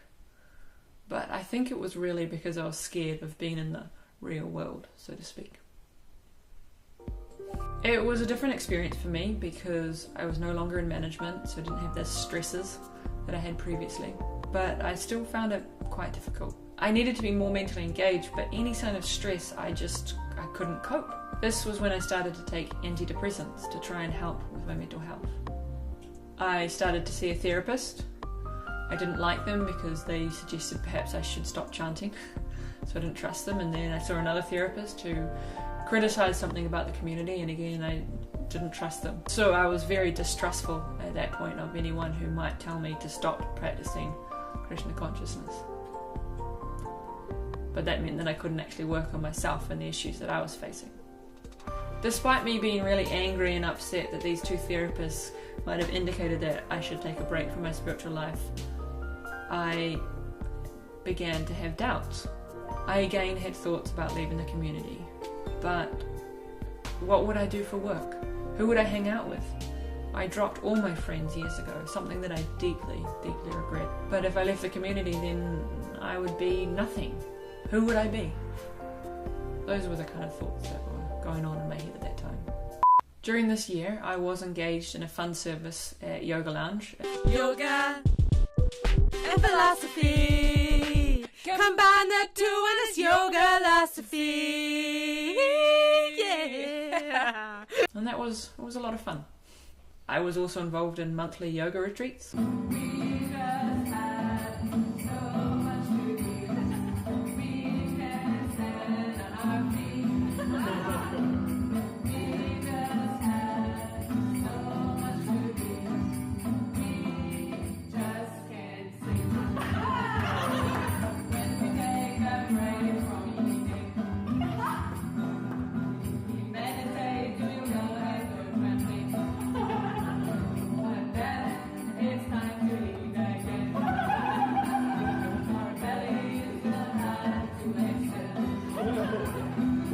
I had heaps of fun doing some rap performances. I mean, the first performance we did, I did forget my lines. Can you notice? Real education, it's a mystery to most as we go about our lives, sleeping, texting, eating toast. We know exactly what we look like in a killer selfie, but we understand the self when it's pointing back at me. Now, you can't understand, folks, what I'm talking about, because we don't understand all this about. Come on now, listen to me, listen to my girl, Sophia Mai. These girls are they're super talented. I've always been searching for material satisfaction, but I found myself here with a new attraction. He sounds living deep in my soul. I never even realized I wasn't quite whole. The music lifts me up to a new kind of high, and I finally give it a try. Hare Krishna, Hare Krishna, Krishna Krishna, Hare Hare, Hare Rama, Hare Rama, Rama Rama, Hare Hare. So obviously there were fun times, but I was really struggling and I couldn't bring myself to talk with anyone about it. My body did the talking, really. My brother and his girlfriend, who's now his wife, came over to New Zealand, and this was the first time that I'd meet her, and I hadn't seen my brother in years. I did rope them into being in a video for me. I'm the doctor. Who are you? I am the master. No, you can't be. Oh yes I am, and these aren't ordinary fingers. These are shooting figures.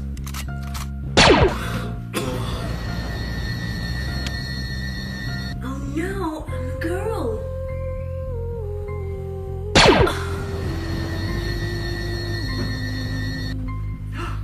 Oh no, now I'm old.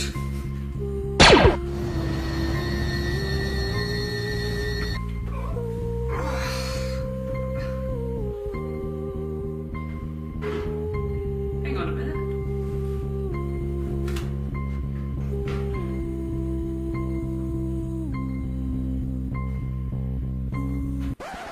Well, I can't shoot you now. You're too good looking. Alright, so for those who don't know, that was based on Doctor Who, which is a sci-fi TV show. As soon as my brother came, I started having really bad bowel troubles. I'm not sure exactly what my subconscious was trying to tell me. I think maybe I was ashamed with where I was at, what I've been doing the last year or so, breaking up with Tom. I'm not entirely sure. But as we were driving up to my nana's 90th, I just kept on needing the bathroom. So my brother eventually just took me back to my mum's, and as soon as I got there, I was fine. My dad and stepmum also came over for the 90th, and they were both really worried. We did come up with an idea of me possibly going to Krishna Village, which is a Hare Krishna yoga teacher training centre over in Australia. It was kind of just quite close to where they lived. But I didn't end up doing that because I just couldn't face leaving the community. I don't know why. A few more months went by and we had a ladies' retreat, which was really nice. Give it to me now or use a clown.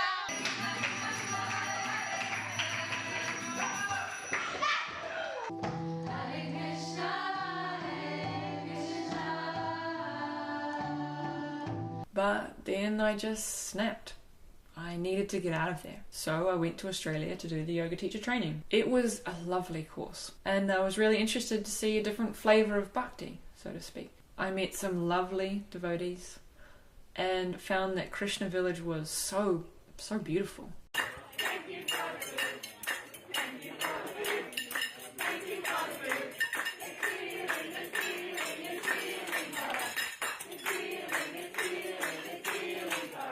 I became really close with another student on the course, and she reminded me that I can be loved and that I can see beauty in life. I am forever grateful to have spent the time that I did with her. They're really fond memories. I also cut my hair short for the second time because I just wanted to change again.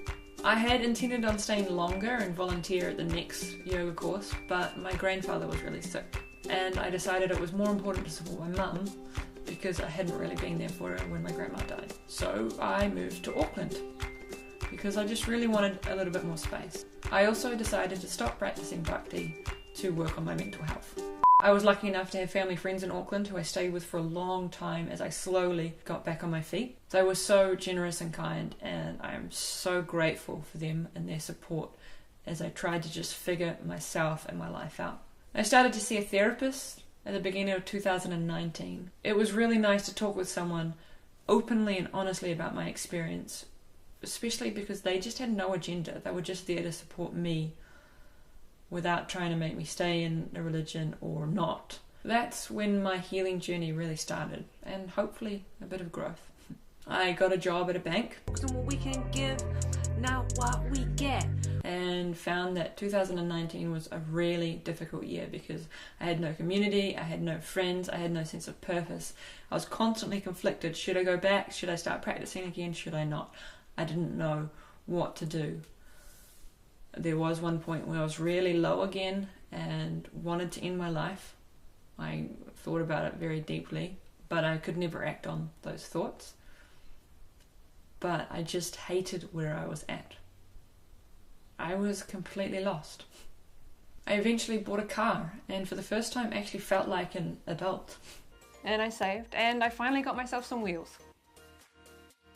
I didn't know what to do for work, and I thought maybe I could teach yoga full-time as well as make videos online. Good morning. Good morning, dear yogi. Hello, my friend. Kia ora. Come on in. It's our time. Kia ora, te lofa. It's our time, our special time of day. Let's do some yoga together. It's time to blow the rust away and brightly meet our day. It's our time. Yeah, I should probably stop now. The family friends who I was living with at the time had moved their practice, and I helped paint it and was lucky enough to get a little office space there. I wanted to start a business teaching yoga and as a freelance videographer. That didn't work out for various reasons, and I also decided to study therapy, or specifically psychotherapy. I realised how much I wanted to help people, help support people who might have gone through a really difficult time like I had or am going through. I studied that for a year and had 2 more years to go, but decided that perhaps being a therapist wasn't really for me. My mental health isn't as strong as it could be, and I think it might strain me too much to hear other people's difficult stories, as much as I'd love to help. I applied to be a teacher. Kia ora, my name is Leah and I want to be a teacher because I love to educate. I love to take concepts and ideas and represent them in ways that are easy to understand. I have a background in design and videography, which I think will help me bring a lot of fun, creative activities to the classroom. And got accepted, but decided not to pursue that. I've since realised that I need a job where I can tick off boxes, see tangible results, as well as being physically and mentally active.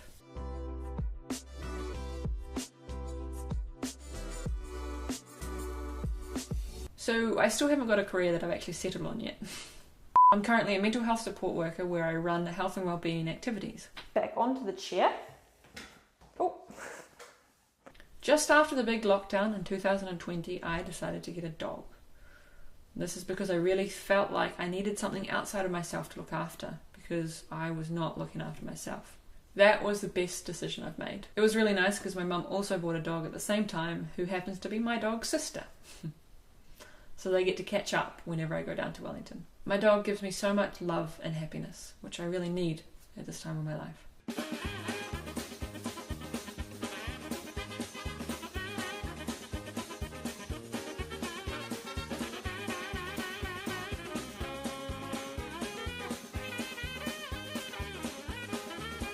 I've tried to make videos again since leaving, but my creative energy and drive has just been sapped.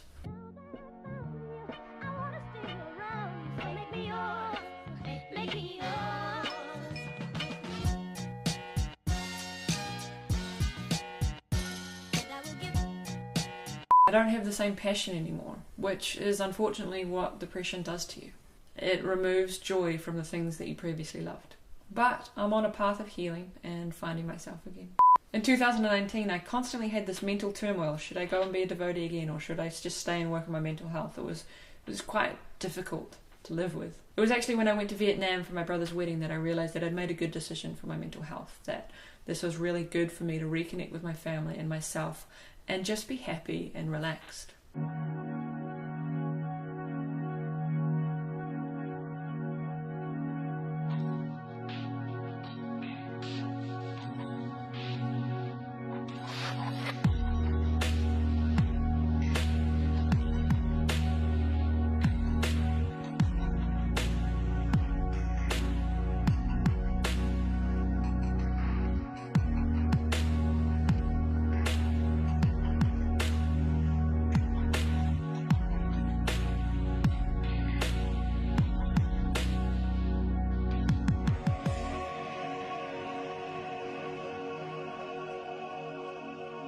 So that is me from the time I started practicing Bhakti to the present.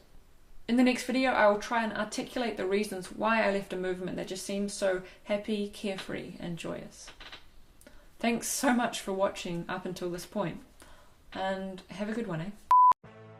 Some people say that rappers don't have feelings. We have feelings. Some people say I'm not a rapper. I'm a rapper, and it hurts my feelings. Some people say that rappers can't be spiritual. I'm spiritual. What you're about to hear, a true reflection straight from my mind. I make some videos for the YouTube, trying to tell my story about keeping it true. I joined a spiritual community. I got a little hurt and stopped feeling free. Now you don't really know me from anybody else. Before you get to hating, take a look at yourself. Don't go blaming this or that. without even knowing all the facts. We can get caught up in all our feelings, take a look inside to know what it all means. Layer upon layer leads to decisions. I want you to make your choices with the utmost precision. Don't take things at surface value. All you gotta do is try and stay true. True to yourself as much as you can. That's always the intention, most often the plan. I got hurt feelings, I got hurt feelings. I feel so misunderstood. I don't want people thinking I've told a falsehood. I got hurt feelings, I got hurt feelings. Man, I was just trying to do some good. All I really wanted was to tell the truth. Didn't want to tell people what to do. My story was so I could express myself and to start conversations amongst yourselves. The world isn't simply black or white. There are so many shades of grey, it gives me quite the fright. Don't get caught up in a tunnel vision. Don't shut your family out for the mission. Keep your eyes open, don't cover your ears. Don't let anybody take control of your fears. This rap is really meant as a joke, but I'm hoping it'll help keep you woke. I'm a huge fan of the Flight of the Conchords. They're so cool, na na na na na na. Man, it's kinda hard to rhyme with Concords. I got hurt feelings, I got hurt feelings. I felt so misunderstood, didn't want to be sad for the rest of my adulthood. I got hurt feelings, I got hurt feelings. Man, I was just trying to do some good. I think that was significantly cringeworthy.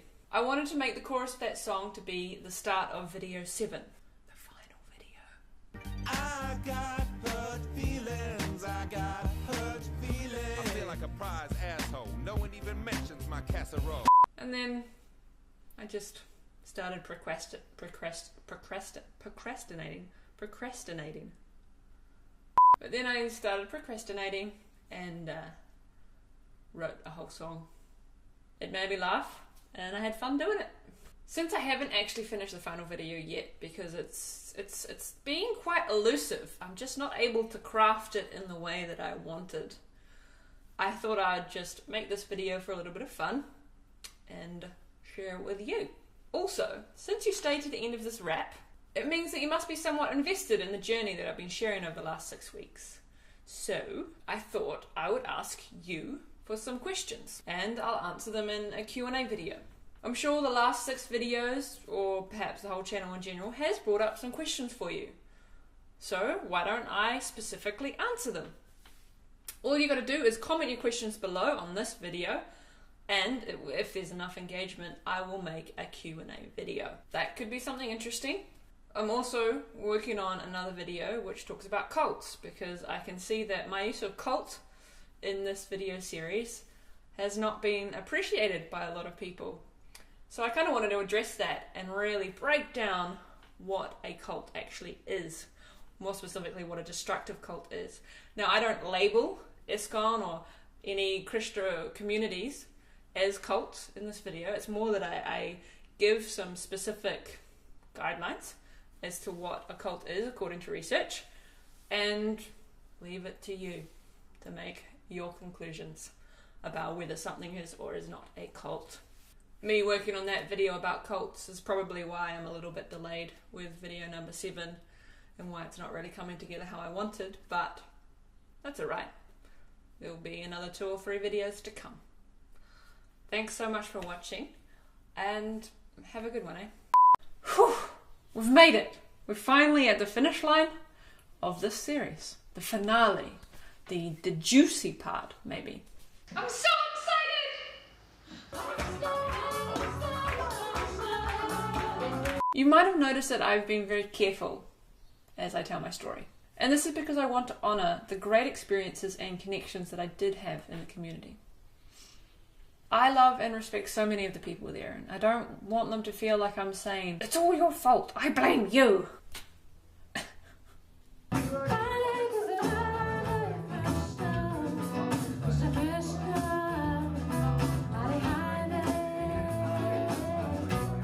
I want to be respectful of those relationships, but I also wanted to be open about leaving, especially given that I had a channel with lots of videos where I promoted my lifestyle as a Hare Krishna. We don't simply hit the streets, dancing around to the beat. This lifestyle is very scientific, some may say quite specific. I don't blame anyone per se for why I left, although some things could have been done better. Things that happened to me definitely influenced my decision to leave, but obviously the way I personally responded to those events also influenced why I left. It's never one thing or one person, I've found at least. Layer upon layer leads to decisions. I want you to make your choices with the utmost precision. It seems from the comments that some of you have found my videos really helpful, and that is amazing. That makes me super happy. I'm really glad that you can connect with and possibly learn from my experiences. All I really wanted was to tell the truth. Didn't want to tell people what to do. My story was so I could express myself and to start conversations amongst yourselves.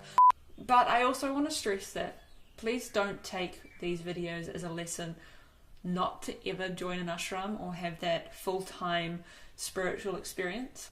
Obviously it's not for everyone, but I don't want you to dismiss it just because of my experiences, because I actually think it is a really cool opportunity. So there was never just one reason why I left, though the most prominent was because of my mental health.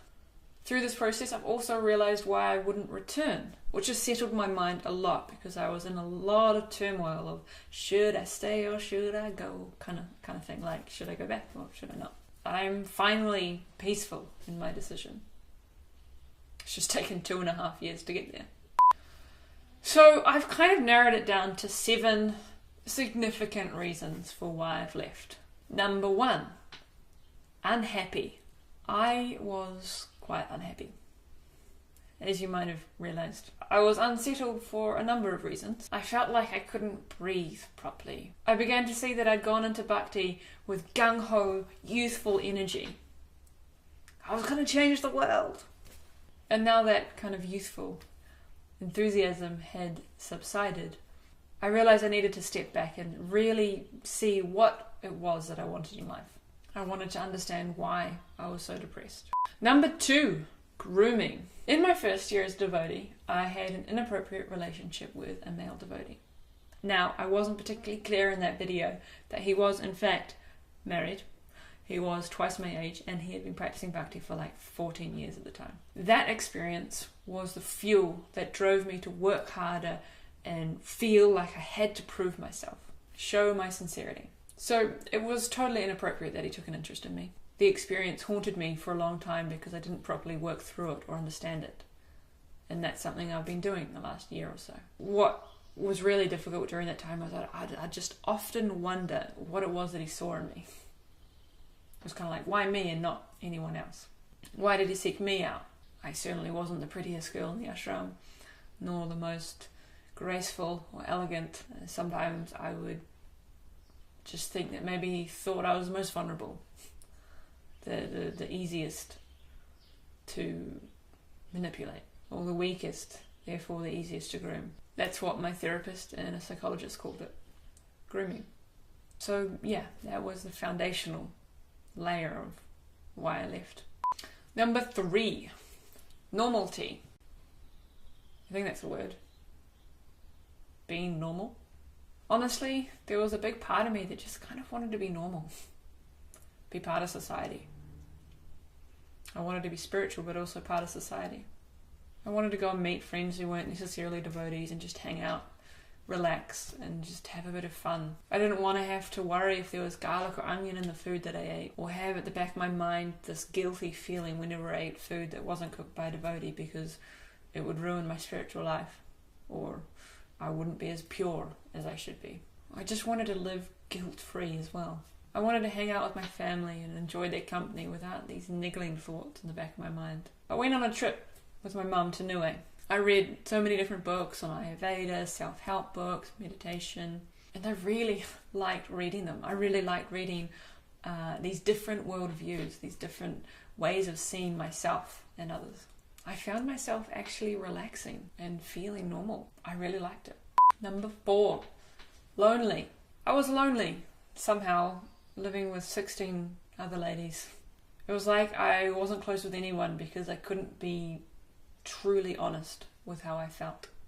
Obviously I had friends, but I felt like I couldn't really open up about the struggles I had or the doubts that I had. And that was either because I was ashamed or they were quite new to Bhakti, so I didn't feel comfortable, I don't know, maybe causing doubts with them or bringing those kind of questions to them. That's because I saw that they just had this youthful enthusiasm that I used to have, and I didn't really want to take that away from them. I always felt that we were often looking outwards, trying to bring people in without really focusing on the relationships already there. I mean, that's how I felt. You might disagree with it, but it doesn't change how I felt. Number 5, chanting. In those last few years, I was really struggling with my mind, and I found that chanting was actually becoming super stressful. In my first year, it was the best thing. I loved it, and I found so much solace in it and energy and enthusiasm from chanting. Now it was hard. Sometimes I would express my difficulty with management services and get the response kind of like, oh, just chant more sincerely, focus on your japa, which isn't the kind of practical advice I needed. So I actually started almost resenting chanting because I was told that would help me, but I didn't have the faith or didn't have the belief that it would. And this confused me that I was so resentful of chanting, because I knew that in this day and age, chanting Hare Krishna is the best way to connect with Krishna. So then why did I dislike it so much? Why did it make me anxious? Why did it make me, just anxious? It almost became like a trigger for me, especially when I tried every so often to start chanting after I left. It just, as soon as I did, I would feel stressed again. I'm talking about japa. I'm not talking about kirtan. Kirtan is always something that I love and really makes me feel connected to Krishna. So that connection's never gone.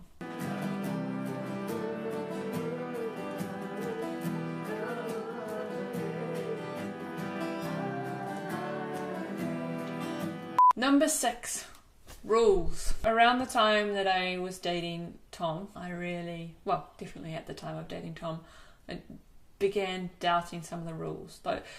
Those doubts started beforehand, but I really started vocalizing them with him during that time. I was going to give you some examples, but I think it would just make this video too long and didn't seem necessary. Basically, there were certain things that we were supposed to do, especially courting or dating, that I didn't agree with, and some rules I didn't understand the logical reason behind them, and it niggled and bothered me. Either I couldn't find a good enough explanation in the books when I tried looking for them, or maybe when asking someone directly it wasn't good enough. So yeah, it started to bother me. Number 7, disconnected. I felt strangely disconnected with myself.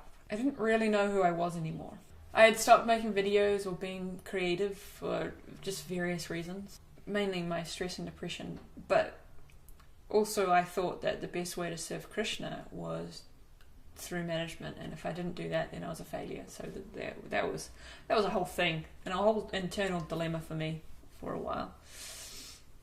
I didn't like it when people called me creative, because I thought that was a really bad thing. Because certain people viewed creatives as very unorganized and wistful, and they'd get distracted by a shadow, and that wasn't me. But they were wrong. I'm artistic, I'm creative, and I own that. And I just now ignore those comments. Disregard them, should I say.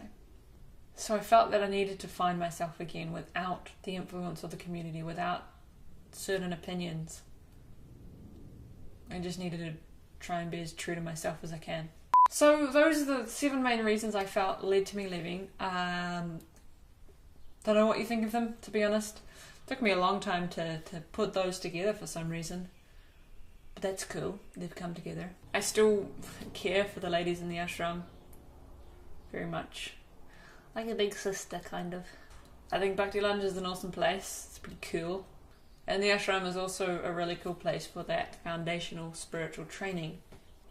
A senior devotee did once tell me that the ashram is like a kindergarten. But you got to remember that there's still, you know, school, high school, and university or college, wherever you're from. So it's that starting ground, that foundation, but it's not the be all and end all kind of thing.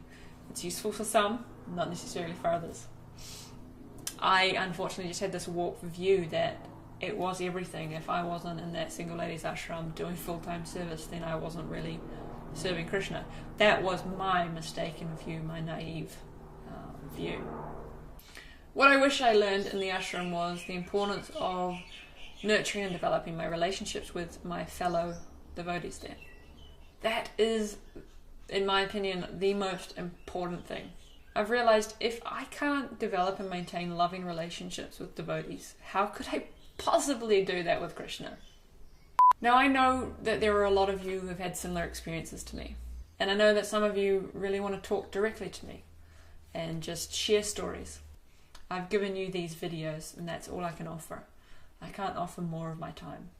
These videos were a process for me to understand what happened, and I'm hoping that they'll help others who might be going through something similar.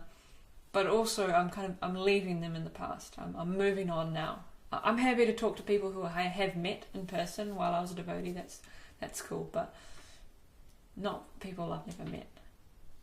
I hope that you can get from my videos what you need, and that you can maybe reach out to other people you know and talk about your experience. I'm sure you understand. So this video is the last in the series. Thanks so much for following along. I'm super surprised about how many people have been following along. I'm hoping to do one last video talking about cults, what they are, and whether ISKCON or communities in ISKCON are cults. But I'm not sure. I'm not sure how I feel about that. I've written and rewritten it so many times. We'll see on that one. Other than that video, this is pretty much it for me in this channel.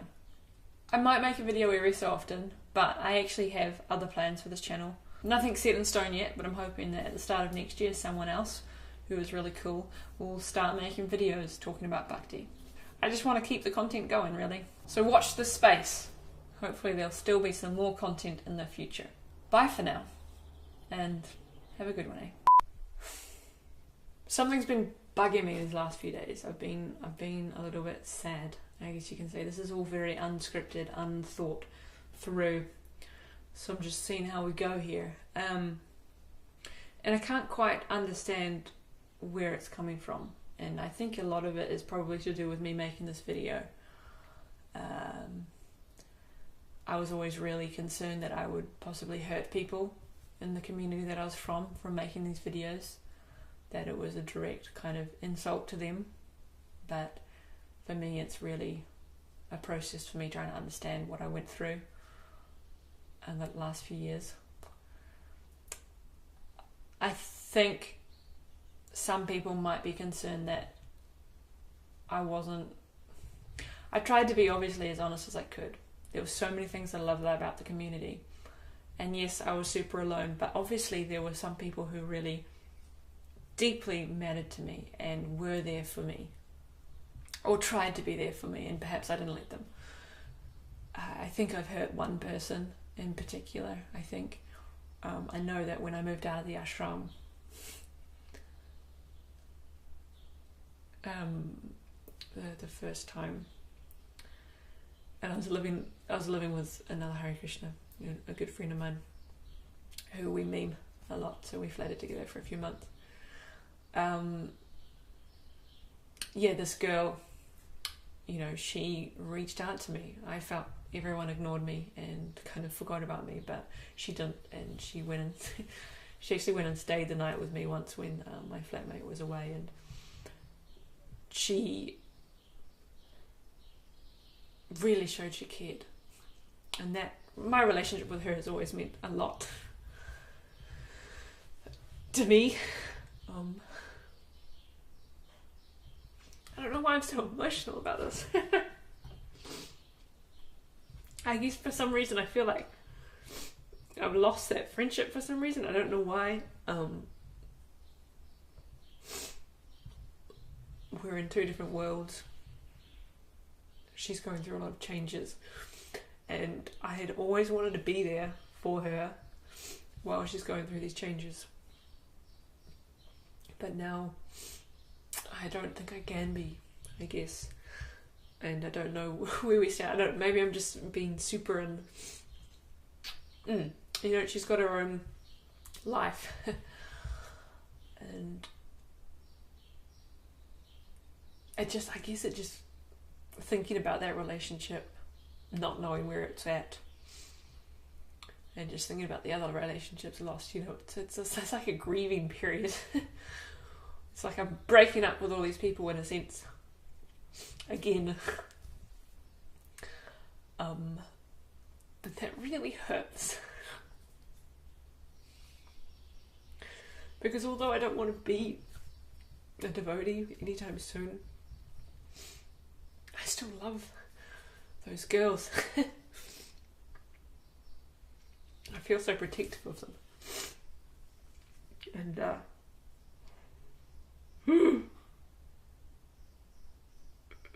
it's just confusing. This one person, I thought that we would, you know, raise our kids together.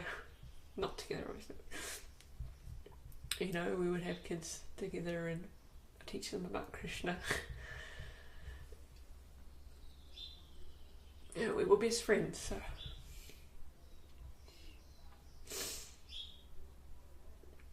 It still looks like I'm running out of camera space.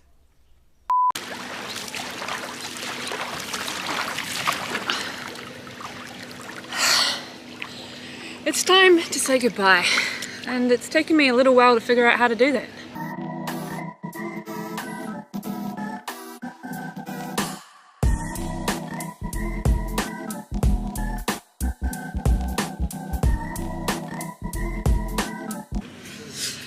Now, the original intention of this channel was to share the life of a Krishna.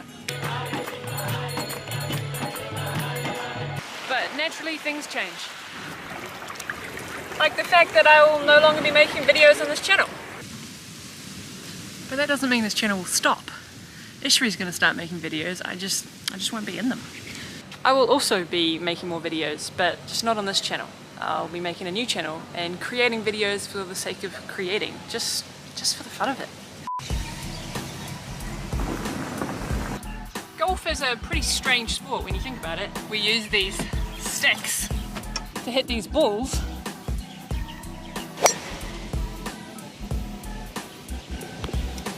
And get it into that little hole.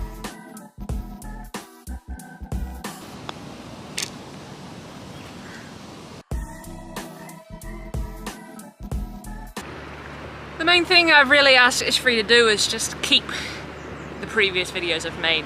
I think it's really important to show the reality of someone's spiritual progression. Some people stay on the path and some people don't. So I think it's really important for those videos where I talk about leaving to stay. So I'm going to end this video the same way I ended the first Krishna video I ever made. I hope that made sense. I don't know if it did. I'm going to go have a swim. Hurry, Bowl.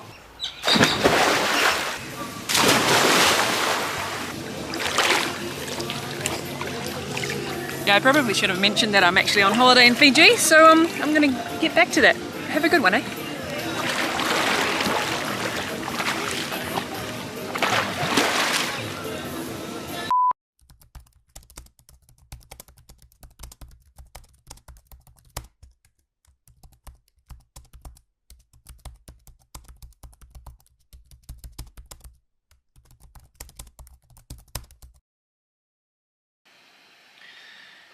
Well, I mean, it's done. I've contemplated doing this for years, but always got too scared that I would just turn around and change my mind. But because I'm giving the channel to Ishri, well, my mind's already made up, kind of thing.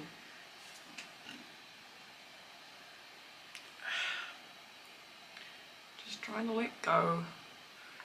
It's not really let go, it's just more move on. I don't know why this was so difficult. Moving on! New life, new me. Crofton Downs resident Leah Spears Hutton's the mastermind behind this really super bright initiative. and she's with us now. I can't believe it made the front page. Look.